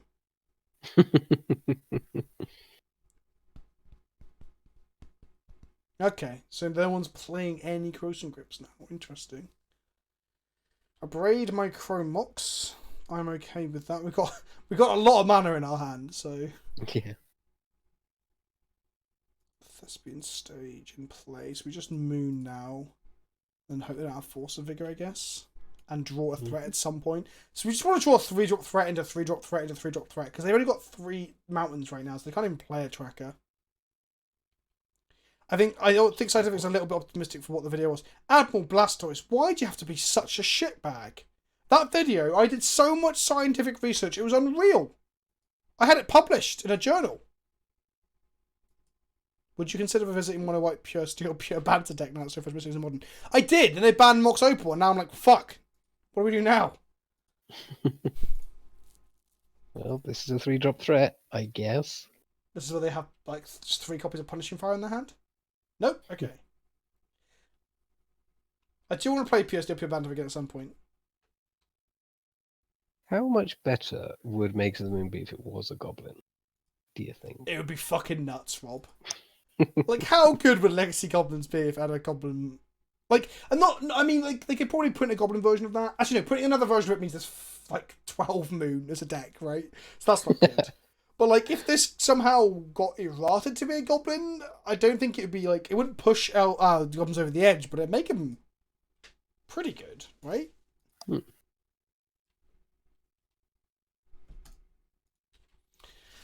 Go, my Magus of the Moony! Slap their fucking tits off.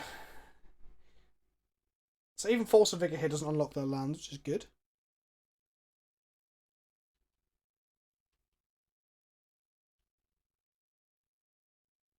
I thought the colour-aligned Eldrazi that weren't like colourless in original block of Zendikar, in the Rise of the Eldrazi, I thought they were like... Fucking hell, we're really good at drawing a little mana, aren't we? I thought they were like creatures on the plane influenced by. Oh no, because they were type Eldrazi, weren't they? So that would make sense. But thank you, Holbin, Pete. Welcome, and welcome back. 8 months, I appreciate you. A wild Pete has appeared. Hello. Another one. I think, like, new Battle for Zendikar. I mean, like just because the Eldrazi Titans are dead doesn't mean that their spawn and that are all gone. There's got to be something left of them somewhere. I mean, Emrakul's alive in the Moon of Innistrad for some fucking bizarre reason. Yeah. But, I mean, this is the trouble. The trouble with Zendikar is that they sort of like paint themselves into the hole where, like, because we know what the big secret mystery things are. So now it's just a case of like just wandering around in the after effects. Yeah, exactly. And like, I guess the rest of the universe or multiverse, should I say, lives in the shadow of like both the Phyrexians and the Eldrazi, right? Yeah, or it'll be like it was a time before the Titans, and yeah, some really old shit. Like another Kamigawa where it's like set long before. Yeah, like in a land before time and Eldrazi. Right. Exactly. You do the archaeological equivalent of Dragon Ball Z, where you just constantly have to keep pushing further and further away. Ladies and gentlemen, we got him. Woo! Take that, lands. Yes! Yes! I'm dabbing to the yes from Captain Valcom Smash. You can't tell me this isn't ironic.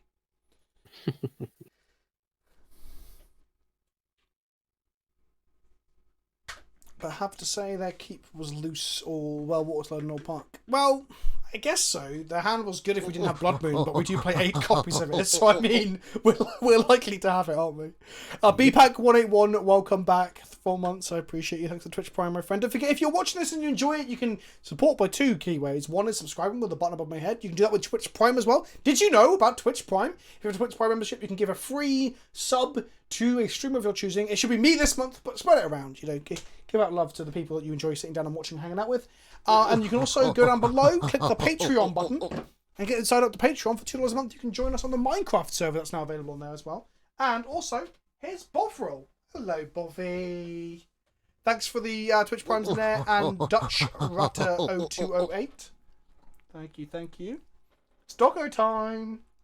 Oh, Bovril. We're zoomed out because the camera's zoomed out from the reset. Oh, Bovy, look at the camera. Look in the camera. Oh, look at him. Thank you, Laser Boy, for the Twitch Prime. That's right. I'm hoarding out my dog. Send in the money, Bobby. Oh, he's licking my face. He's the cutest little dog, isn't he?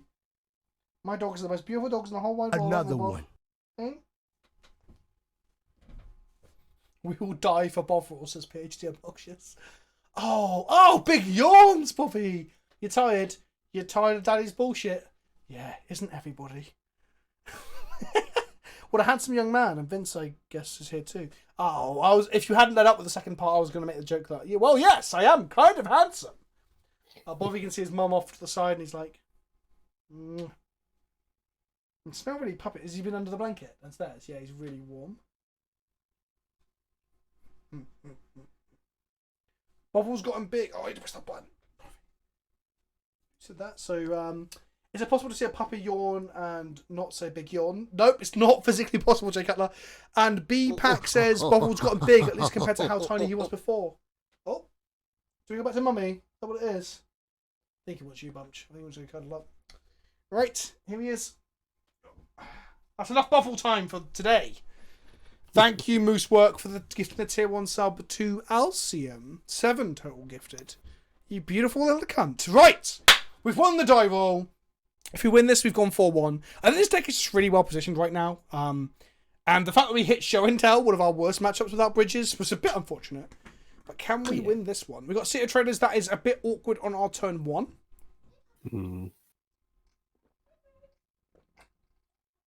I mean... However, we can then just fire out Ravager, right? And find some lands.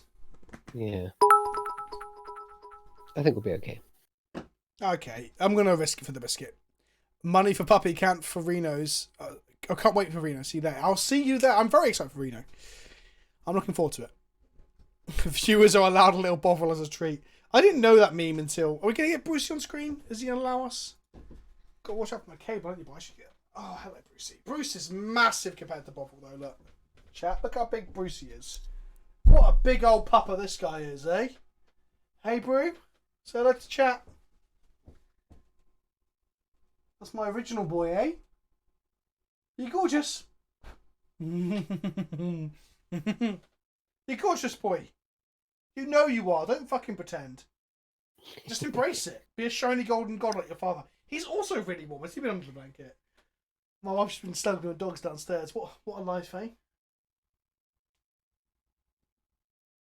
He's large and in charge. He is. Yeah, he's been a bit under the weather, hasn't he? He had a bit of a cough. Kennel cough, didn't he? Not kennel cough, but a cough. Oh, no, there's a cable there. And my wife gave him some honey. Kid it up. Soothed his throat. Another one. Sounds like an old wives' tale, doesn't it? Bruce does not give a shit. Yeah, he's... Bruce doesn't like being lifted up unless, like, it's in the living room, I think.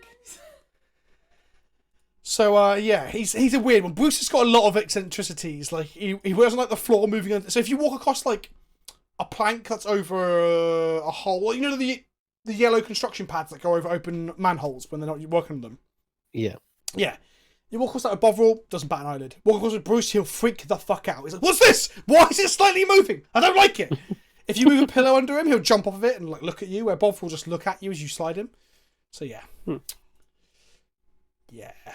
Okay, we want to draw like another soul land next time ideally, so we can go like land into a 3-drop and then play the soul land afterwards. Fun fact, Dachshunds are bred for hunting badgers. That's why they can be mean little bastards. That is true. They are badger hunting dogs. In packs that go down the holes and shit. That's why Brew has an attitude problem and just barks at everything in the park. Because to him, everyone looks like a badger. Another one. He's like, fuck those badgers! You badger bitch! He's like this, he's like, I'm gonna get you fucking badgers! Come over here, you fucks! Like that. Stuff you got here, that was in a police comm voice. One step from our opponent. What voice is this, Rob? Hang on. What does this sound like, Rob? Do I sound wobbly? Wow, you have weird echo. Oh, it's just echo? Yeah, like, but it's like Oi! really, like, it's delayed echo. You in the back! Give me your Twitch Prime! Give me all your fucking money! There we go. One step from our opponent. I hope they're on elves and this just absolutely fucked them. Are we going Rabble or Angie's Ravager? What do you feel like, Rob? Rebel. Rob can't get enough of that rabble.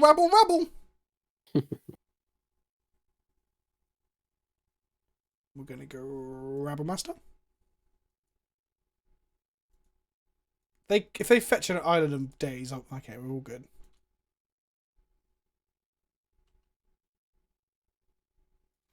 I do love Rabble Master. What a card. What a card. It's a very good card indeed. He's up there with 3 mana goblins, you know. He's up there with Sharpshooter, the new Pashalic Mons, Matron. Mons, I love. Yeah.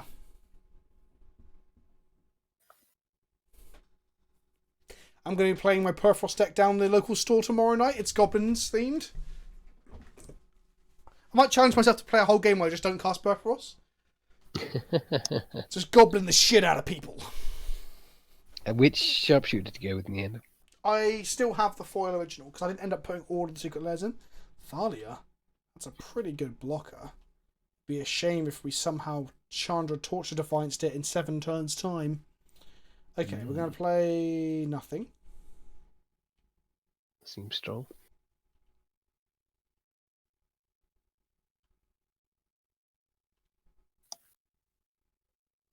Step. Yeah. So we're against Maverick of some kind. And his Ravager attacks into Thalia pretty well, to be fair.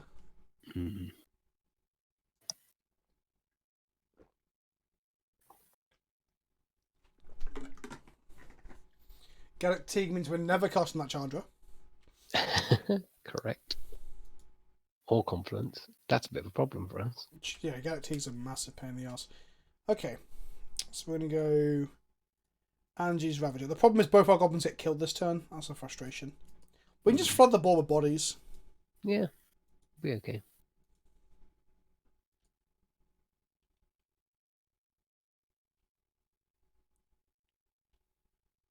Get him with our 1/1s. I don't think Maverick's a very good matchup for us, much like D&T isn't. Well, I mean, we've got the Sulfur Elementals, the sideboard. So if I'm trying to build a... Oh, yeah, they're pretty good. So if I'm trying to build a command deck with my weird paper collection that dates back to Revise the Dark, should I start from figuring out a command or should I find weird old stuff and fit the command to that? It really... Oh, fuck me. This card is fucking dumb. There's a lot of keywords. Well, I don't think our deck can beat it. I don't think our deck can beat it either. This is the downside of not playing the Khan version. Just get your bridges. Khan would be pretty shit here. It costs 5 mana and be stuck in our hand. True. So the whole thing's not working out very well. Okay.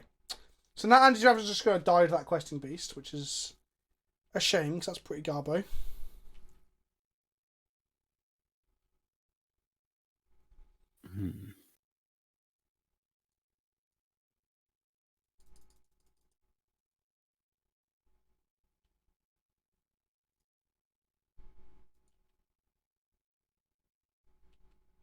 is Maverick just green and white creatures? Yeah, pretty much. With like some like land synergies where you can like ignite for stuff and things. If I attack with this, I'll just Thalia it, wouldn't they? So there's no point. Mm-hmm. Conference can't cast.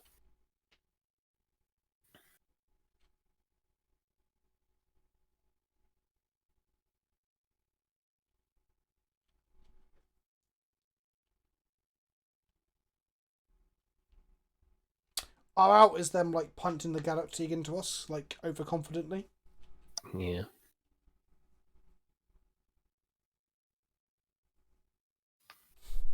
We can't even chump the questing beast.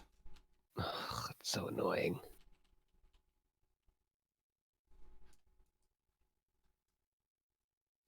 Have you ever looked at a card, Rob, and thought, wow, they're just trying to push a creature? More so than when you look at like this fucking wall of text. Yeah. Like, at least Siege Rhino was like elegant in its design, right?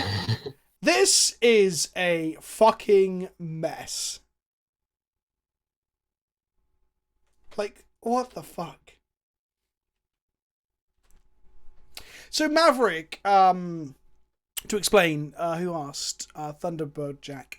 Maverick is designed as a deck to, or in theory, should be beating up on the fair blue decks of the format by playing things that mess with like things like Force of Will and Terminuses, for example. It has Knight of the Reliquary as one of its key cards. So Knight of the Reliquary is the 3-mana creature that can sack a forest or a plain, so you find any land in your deck. So you have a toolbox of Karakas, Wasteland, maybe a Bajuka Bog, maybe the Maze of Ith, maybe the Dark Depths combo, a Gaia's Cradle quite often as well. So yeah, it's the sister deck to D&T. The same way that D&T and 8 Bears are slightly different.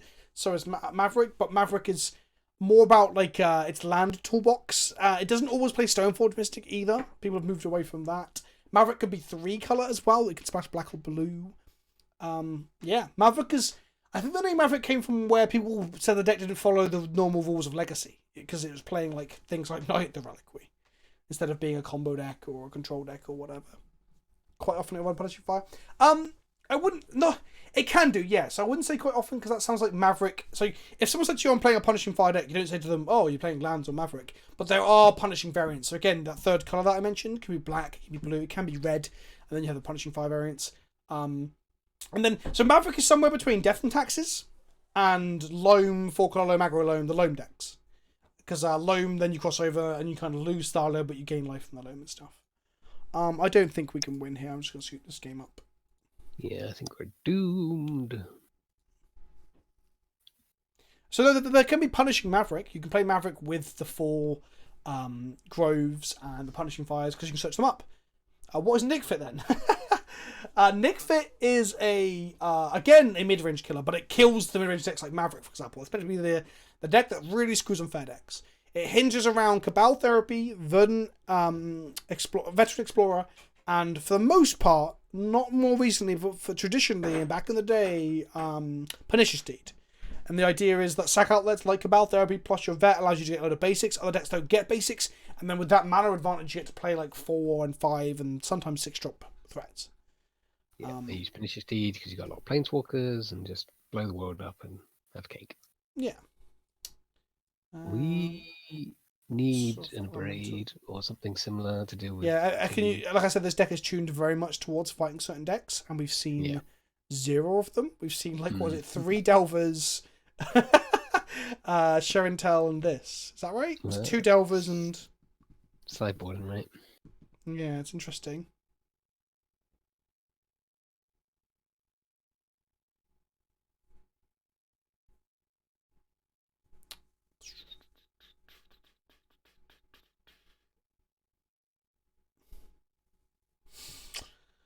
Okay, so bringing in the Elementals. I think we still bring in the Confidence, even though it's bad against the Galactic, just going against the rest of their deck.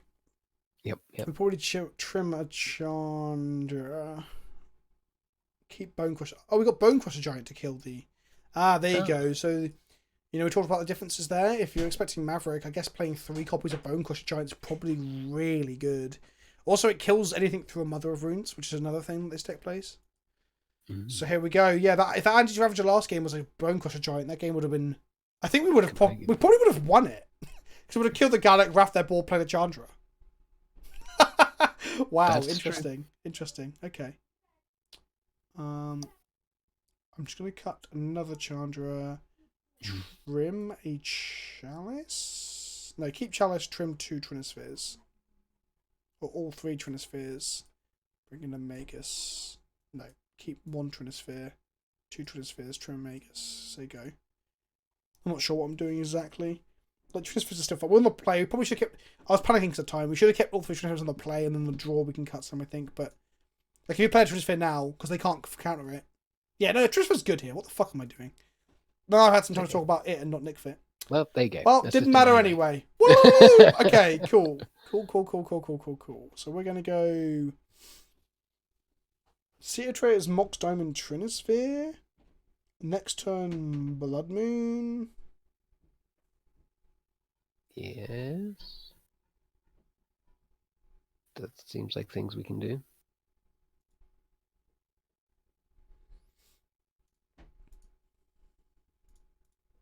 So here we see one of Stompy's good advantages against the fair decks, where we know they can't counter this. Now, for the first 3 turns of the game, they can only just fetch lands and that's it. They don't get to do anything for 3 whole turns, which will allow us to then Blood Moon their mana base, Confluence their first creature, and get there. So hopefully... What do you want to draw from here? Rabble is pretty good. I think I deploy Rabble here, and then we can deploy Chalice to protect it from Path the following turn. If you want to see Legacy Boggles, Moosework, I actually played Modern Boggles literally through a league with the only change of being Temple Gardens to Savannahs. And I think, did we go 4-1 in that league? That was a slow play based and inspired by Jafar the Jamjar that's in the chat, telling us about a friend of his playing it at one of the events.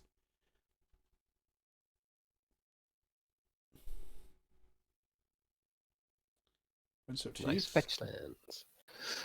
So they Someone can fetch Blood Moon would have been basics equally here. good. Yeah. Kremmox costs 3 mana here. I think I'm gonna... I think it's Blood Moon, right? Yeah, so like if they slam a Chandra, we can't attack. Not Chandra, sorry, a Thalia or a Gaddock, we can't attack with our Rebel the following turn. So, but if they play a 3rd land and their answer in their hand is Plowshares, the Chalice is better, right? True. Oh, you're referencing the video. Oh, fair enough, Moosework. Gotta promote my stuff where I can. I'm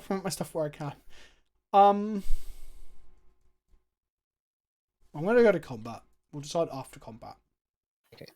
There's a problem for future Vincent Rob. Right now, we get to just turn things sideways. Yeah, that's a very good point from Naki as well. Is that if we don't draw another land, Blood Mooning now, Rob, means that we're stuck on 2 lands under a Trinisphere. We could just die to our own Trinisphere. Any MTG tattoos? Oh, yes. He has loads. No, hang on. Chalice X is 1, and then we can say okay and pay the 1. Yeah, there we go.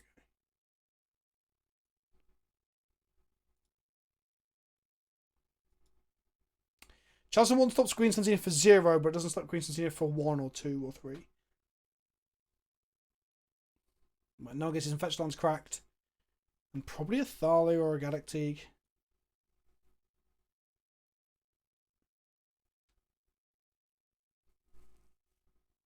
I'll show my tattoos after this game. On my left arm. Thanks. Thalia. We just want to top deck the fucking Giant so bad. Come on. Okay. We can take them off black here. We can take them off double white. We can take them off double green. So we don't get questing beasted randomly next turn. So I think that's fair enough. That could be good. So we go to combat. We make 3 1/1s. They'll block and kill one of them, but the other 2 will get through. Mm-hmm.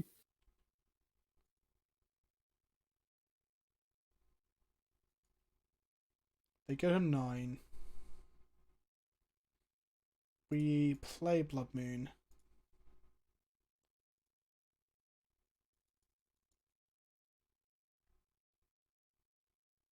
Modo's telling me to tap one more mana. Oh, Thalia, of course. We're going to have to lose the at Traders, which is the same problem that we're in before, but I'm going to do this to just get the double green. So we're now in a situation where we can't cast anything unless we draw another land, so we're still in the same situation. Thalia was actually probably their best play. We've got Chrome Mox. Chromox costs 3 mana to play. Oh, of course. So maybe we should have played that turn.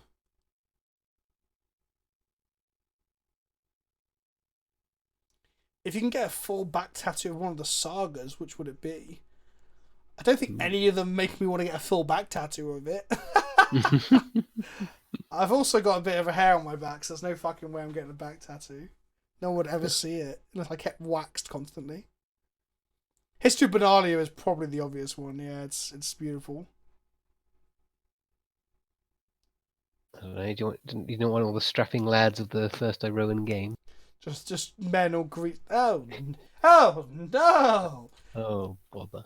If I were them, I'd blow up this Mox Diamond, I think. Oh no, it depends on their hand. Depends on the hand. They might have to blow up this to get back in the game, I guess. Oh no!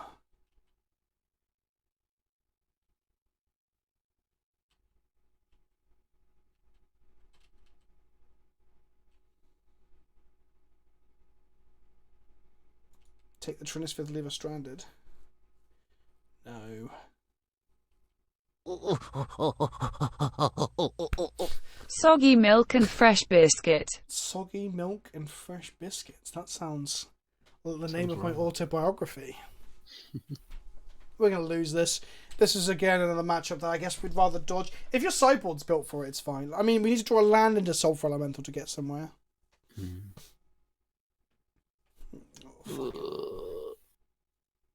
Come on. Well, the good thing about Sulfur Elemental here, if we draw land into Sulfur Elemental, is that all their creatures become X1s, which means they can't block the Gobbos. Well, That's true. Thalia dies. So.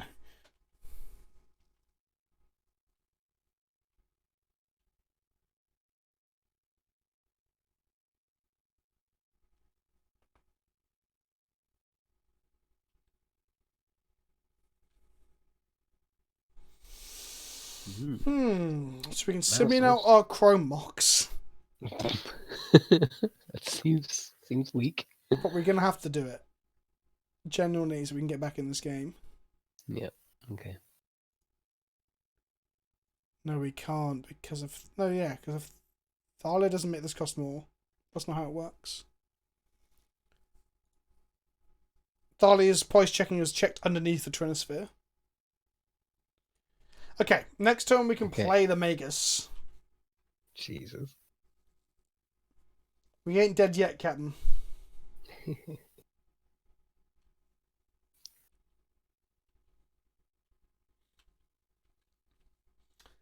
Now they'll like slam the Galaxy again and we're like, oh my god, I wish I'd kept that to Confluence.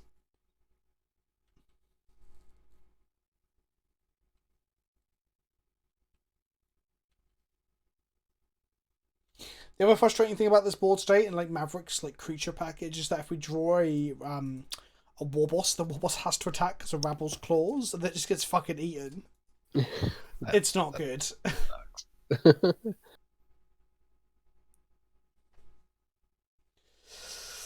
Oh, come on. What do we need to draw? We need to draw fucking the Giant or Sulfur Elemental. Yeah. Stomp or Sulfur Elemental. I found it interesting there's a green card called Savage Stomp like, what, several sets ago, and now we've got a red card just called Stomp. Does that mean that anything that's savage in the colour pie, if it becomes unsavage, goes from being green to red? Apparently so. Is Lily savage, green or red, Rob? Or both? Green, because savage. Ah, I see. You've used the rules we've already figured out. But Savage Hydra... Oh, they've got Plowshares too, haven't they? Oh, no. Oh, dear. Savage Summoning. What colour is that? Green? I believe so. It is green. Can't be Mom?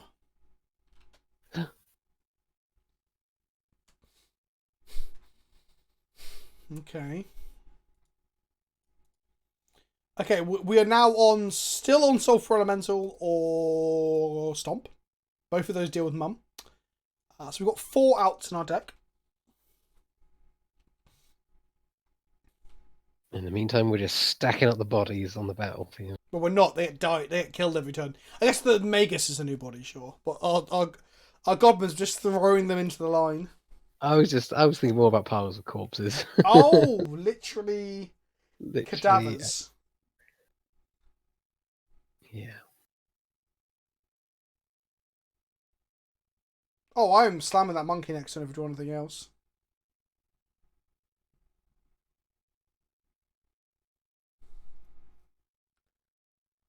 Sulfur Elemental's going to be so good, Rob.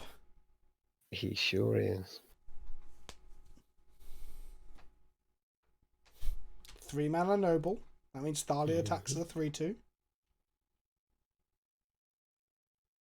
No attacks. Okay. Come on. Right. Time to go ape. We're the monkeys. We're just monkeying around. That's not even a joke. I don't know why I did a rim shot. I did a rim shot, Bob. And by rim shot, I mean the drum rim shot, not like come. Uh-huh. You're not a big fan of come. It isn't immediately where your mind went. There are 5 fucking cards in hand. For fuck's sake. This also unlocks blue mana. Unlocks double green. I think there's a questing beast in our future. I feel that might be the case, yes.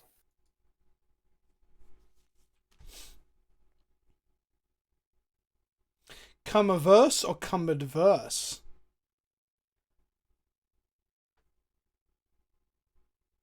Yeah. I'll take your silences both. Okay, cool. What's your out to this lock? We've got 3 Sulfur Elementals in our deck. And we've also got a Savage Stomp that can be used to kill the Galactic, which then unlocks the other 2 Fiery Conferences in our deck. They have all the mana in the world now. They obviously don't have Questing Beast in hand, or I think they would have just slammed an attack with a 5/5 Questing Beast. So that's nice. And tap and draw the Conference. Right. Just gotta draw a fucking Stomp or the Sulfur Elemental. Wise Goose and Legacy. Fuck Goose. Because sometimes you need a variety of mana dorks. Yep, gotta play around. Needle, Revoker. Yeah, those things.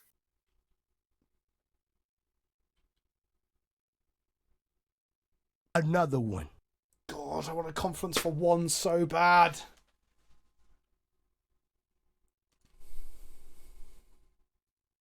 Come on, we can do it. Yeah, we're just chilling, waiting. We're just waiting for a bus. Yep. Come on, Sulfur, you can do it. I believe in you. Where are you? Okay, I'm fine with it. Just play more things that died to this conference one day along. Yeah, Stomp is Stomp is great here. Stomp kills the Galactic. I'll card it for you so you can read it. It's mum proof. Wait, is it not called Stomp? The card's called Stomp, right? I believe the card is called Giant Thing. Yeah, there's 2 names to each card. It's Stomp, and then it's also Thing. Bone Another Crusher Giant. There we go. Yeah, the damage side is called Stomp. Any thoughts on Get Rogue Monster League and Historic now? Yes, I'm tempted to make a video with it on Wednesday when Brawl is available. The fact there's League and Historic, I guess, is a thing as well. Wait, no, hang on. Is it League and Historic for being printed to Brawl? No idea. No, I don't think that's how it works, because they put what's his face? The 1 mana green elf dude that makes elves. Question: would Stomp still target the Teague? Isn't it pseudo hexproof if Mum gives the protection? Oh shit! You might be right. It reads: whenever Bone Crusher becomes a no. Damage can't be prevented this turn. Stomp does. Yeah. It's gonna nullify the target. So we'd have to Force some mummage. a block. Fucking hell. We just need Sulfur Elemental. Fuck Stomp. It's Sulfur Elemental that we need.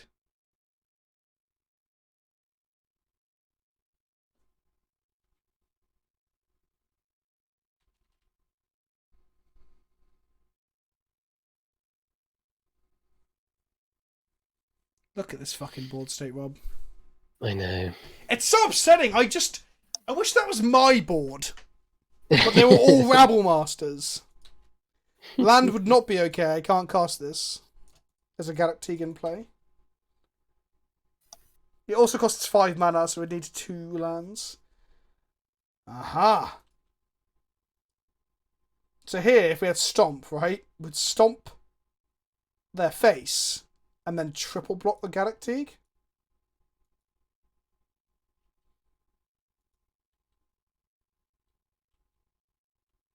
Yep, Chalice on board is good against them. Apart from we can't cast it on one because of Galactic. And they blow up our old one. Come on, Stomp or Sulfur. Oh, I thought it was Sulfur for a minute. I was like, come on! Okay. Oh. This is not going well. We're still in it! We are Weirdly, we're super in just need to draw the fucking Sulfur Elemental.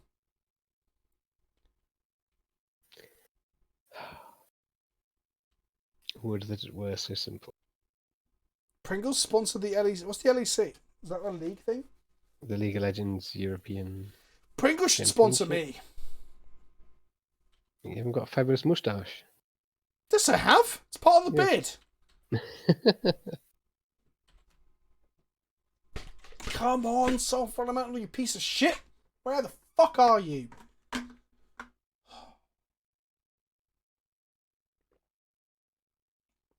They're just gonna... Oh, they're gonna make a food. Okay. Honk.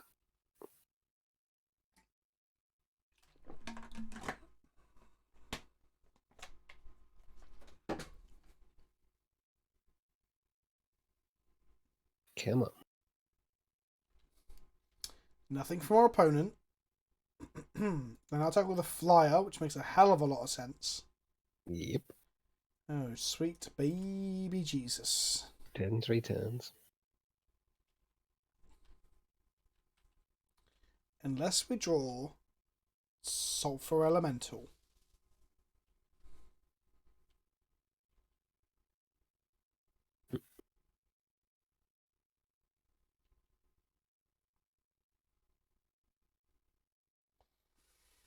Come on. 1 out of 114 to draw Sulfur Elemental. What? 1 out of 14. Okay, that's better. I was going to say, there's 3 in a 43 card deck. That's not how it works. Yeah, Come not on. Come on. Come on. Oh! You must construct additional pylons. That's not the right thing. I pressed the fail horn button. It played a clip from StarCraft. Well, fuck you, buddy. Okay. Are we just dead? Not yet. You've got enough blockers if they swing out, so they've got to swing over, which still gives us a turn. We can't even cast this.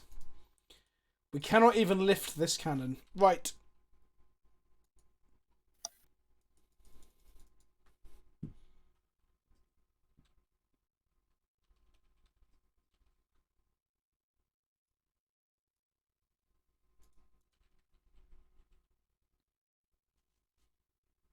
They must be quite fearful of like Pyroclasm as well.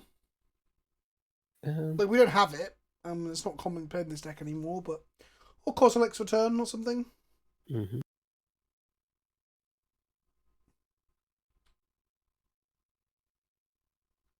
Thing is, if we take 3 here, Rob, and we play Sulfur Elemental and kill like the mums, we then have to swing out and hopefully kill them. I have done the math because the Goose that just kills us on the crackback anyway. It's true. And the Galactic still isn't dead with the Elemental. So we had to draw... I think last turn was the only time we could draw the fucking... I don't know, we can bait him into a block, can't we? It does not matter anymore. We are dead. We Cannot are even so chump dead. it. Can't even chump it. No, we are dead. Fuck my old boots! That's the end of the league as well, which is weird. We finished the league in 2.5 hours. Well, people don't like playing against prison. Fucking hell, that should have been a 4-1. Fuck! It should have been a 4-1 because I deserve it. No other reason, Rob. Someone's asking about magic tattoos. I'll quickly show this. I've got Fire and Ice on this arm. Over here. Oh, fuck. I'm going to get more around up the top here. Something else up here this year, definitely. And then underneath, I've got Richard and Port. Down here. And then at the bottom here, there's a Weatherlight as well. Because I was going to get a Chalice airship, but Chalice airship was as nostalgic as Chalice airship and that whole iconography from Portal is. It's not... if I want a tattoo for me, but I also want people to be able to recognise it. So people would recognise it as an airship. So I decided, you know what, I'll go with the original Weatherlight because... I think again, also the still original was at that Weatherlight, time. the original Weatherlight suits the colour palette you've got for Richard and Paul, whereas Talos Airship is like blue, isn't it? Like Yeah, the big it's blue. it's got a very big white blimp on it and stuff as well. So That's it, yeah. so yeah, and I'm planning back here. I don't know if I was get Aether Vial or like it's gonna be something else D&T themed probably. Steve Argyle's Thalia's face. But yeah, both of them are like done by like neo-traditionalist tattoo artists. Both of which are tagged on the Instagram posts on Instagram. Arinet and Azza. So they both did them like in approximations of the original styles, but not the original styles, obviously, because to expect tattoo artists to be photocopies is unrealistic. For the most Jesus. part. Again, but Cat Jesus wouldn't work because now I've got two neo-traditional like color palette and like stylistically like adjusted pieces to have then like someone do like a Cat Jesus in like a tone on the back would just be fucking weird. So yeah, and also the can I do a better zoom? I can't I? I've got one set up, haven't I? Yeah. The tattoo also has this like cracked frame, which is kind of either like wall post or even potentially window. We didn't really discuss exactly what it was, but it worked for it. And it's also it's part of the Richard Island port. There's actually a bit more to the port here, but we also decided to rectangle it better than like portrait. Sorry, so landscape. And also she was like, well, we want all the key parts. So you've got a ship, and you've got the lighthouse, which again the lighthouse should be over here if you look at the original art. And you've got the fountain here and the dock and stuff, and I love it. Like it. Yeah, and then can I see the camera's in a bad place for this? Where can I get there? There's the Fire and Ice, which is the lighting in this room isn't showing do it justice. I don't think this is like a neon green behind it. So I never thought I'd have a sword tattoo on my body, but I went for Sword of Fire and Ice because fuck, I love Sword of Fire and Ice. I'm here for the armpit content. Is that against terms of service? Somebody's like flashing my armpit and gonna get fucking. You can't be partner, but we'll ban you for showing off your armpit. A symbol for Thalia's Cathars. What's Demir? I've never heard of it. Oh yeah, because I'm saying Demir. Demir tattoo, that's pretty cool. Like guild symbols and stuff is pretty cool. So it was a very interesting. You're more Azorius, really. Sorry? I would say you're more Azorius Me? than me. Azorius? Oh yeah, I would never get Demir. You reckon I'm Azorius? Like a fucking like judges and policemen? What, were you calling me a cop? I think I would personally identify either more with either the Is It for the like the raw creative output and stuff like that, or Selesnya as like because of the like sense of community and stuff, right? What's on the other arm? The other arm is assorted iconography from video games and music and stuff, and not finished in. I've even got like a watch from one back here that isn't finished off. I'm thinking of getting some of it lasered off, so I can get more colour on there, because the only colour at the moment is this Pokeball. So I think I'm going to get some of this lasered off and go with it. So I'm not particularly... One of these tattoos on my arm when I was 16. Bloody hell. Yep. I don't believe people should get... A, your body's not even fucking developed then, and B, you're an idiot. When you're 16, right? I'm only 21, of course. But you grow up fast in 5 years. Yeah, exactly. So you go to a scratcher, doesn't ask for ID, and they just like carve it into your skin, and it's all bumpy and shit. So. The compass. Yeah, well, in the trade, they call like amateur people who don't really have the qualifications or know what they're doing. They call them scratchers. That's literally the term that like the tattoo world calls them. Wow. So, and it's a very apt term, right? You can picture it, right? some dude who's just constantly high and he's bought a tattoo gun off of fucking Craigslist or whatever. What's the English equivalent of that? I know, Face Bay. And he's just like, oh yeah, man, I got this tattoo gun, and like, do you want to come over? And that sort of thing, almost. But I mean, and you get there's a shop at Amesbury, and the dude was just this old fella. Oh who'd fucking shit, tattoo 4 anyone. months has flew by quick. Thank you, Hey, it's Pain, and welcome back, my friend. So yeah, this dude, like, in my college, like, loads of people went to him to get tattoos because he would tattoo anyone with anything. Like, he wouldn't ask for ID at all. She just say you're 18 and sign a document, and that was it. It was fucking mad. Almost at that milky 2 years 3. Thank you, Onset Nonsense. Welcome back. Almost 2 years. Jesus Christ. I only found out on the Discord server and the Patreon and stuff was a 2-year anniversary back in October that I missed. Like a fucking moron. But yeah, I'm going to get that one of those scratcher ones lasered off and get some of the stuff done over, I think, and over the course of the next year or two. But yeah, you're a top lane daddy. Definitely not Selesnya. Selesnya can be top lane? Okay, if Tristani was a League of Legends character, would they be an AP mid lane or a support? That's an interesting way to look at things, isn't it? You could ask that about... So Rabble Master would be some sort of AD... Kled meets Zed style character. Not Zed in like... I don't know, I think like... actually Rabble Master might be a good as a top laner. Yeah, but I think it would be more like... No, yeah, Kled like, meets... Because he gets stronger as he Nocturne. has more dudes, doesn't he? So Yeah, his kit would obviously be powered up Larry. by the creatures around him and stuff, right? yeah, so Lowry's like that, and Yorick's like that. Have I seen the blue-white D&T list Jake on top with? No, I haven't. I'm playing a lot of his... No, I'm playing a lot of Death Cat Mix's White, Red, and Modern. Pat, is it Modern or Legacy? Rabmaster seems like a Zeta to me. I guess. Yeah, I guess. Yeah, there'll be something in this kit to create more creatures and stuff. Yeah, but unlike Azir just sits back. You know, Rabmaster's he's a leader. Like he goes forward. He leads from the front. Yeah. I think it would be rather unique compared to the other characters in League. There's no like character that makes minions close up, I guess. Like Annie and the Maokai things, and they don't count, do they? Oh, Malzahar's probably the closest to it, actually. Somewhere between Malzahar and the Azir, right? Yeah. Is there Celestia? What about Tolsimir Wolfsbane or whatever his name is? Tolsimir Wolfblood. Yeah, that's the one. He'd be a top laner, right? Was he a jungler? Oh, he's jungler, 100%. This is some real crossover, right?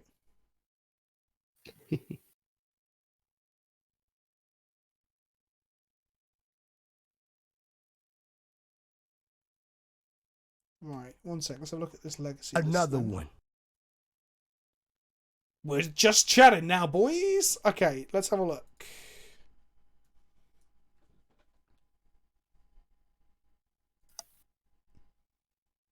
J-Cloud. Legacy. Brazen Borer, Kira Glassspinner, Lavinia. I was going to say is Lavinia in there, because Lavinia seems pretty good in this world of LEDs and petals. Not that we saw much of that tonight. Meddling Mage, Mother of Runes, Recruit the Guards, Soul Herder. Oh boy. Ah! No! No! Avert your eyes! No! What the fuck? Why would you play Queller? God, I hate that card so much. True Name, Unsettled Mariner. There's a lot more blue cards in here than... There's more blue cards than white cards, right? The Lavinia Soul Herder spell quill interaction is pretty cool because you flicker it at end step and if Lavinia's in play, they can't cast the spell because no mana was cost on it. That's pretty good. That is a cool interaction. Interestingly, there is not a single Stoneforge, and there's only one equipment. Oh, we'll explain what there's anyone. I mean, you got True Name though, so surely you want. But yeah, he's obviously done well with it. J-Cloud's a machine. I might have to try this in a video. When will I be back on Commander Clash? When they've got someone ill. I'm one of the stand-ins, right? So they just call him in when as a stand-in. I mean, the resub has not come through yet, Slacker. But there will be like a Commander Clash after dark. Essentially, I've been talking to 3 of them to get them on to do an EDH and chill where I can shout at them and swear at them. When I can actually tell Toro to piss off, it's a lot more exciting. Got a Commander deck featured on Rhino's channel Viable series. Oh, wicked. Well done on set. They're nowhere near as interesting without you. Oh, I don't know. But I am pretty fucking interesting, right? Right, I think we're going to end up there because there's no point in getting into anything more because we're already approaching the 3-hour mark. That was a really fast league. Like the other night in 2 hours, I didn't even do 2 games because like our opponent like ground us out to the point that they timed out at one point. And here we are, 3 hours. We've done 5 games. It's pretty crazy. Thank you, Slacker Magician 465 for the 3-month streak as well. I'm impressed. Settle the beard war. There is no need to settle it. I am the winner. That's just the way it is. We're going to raid somebody now. Even if you're going to give us a bit after this, show the streamers some love. Also, toot and spread the word of how great our little community is. Bearing in mind, if you're going into someone else's stream, try and gauge whether or not you should be swearing. Like, don't go in there like shouting, like fucking cussing from the top of your lungs, because some people's communities aren't like that. Surge is playing Minecraft. Strong sounds. Let's have a look. He's playing Magic today. Another one. Let's try and raid downwards. Who can we show some love to?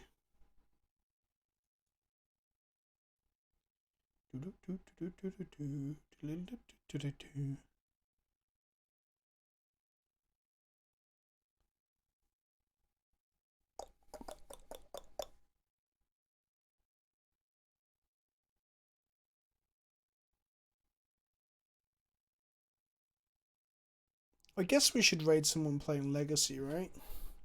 Landon is pretty much the fucking master of Reanimator, and he's currently playing Blue Black Pox.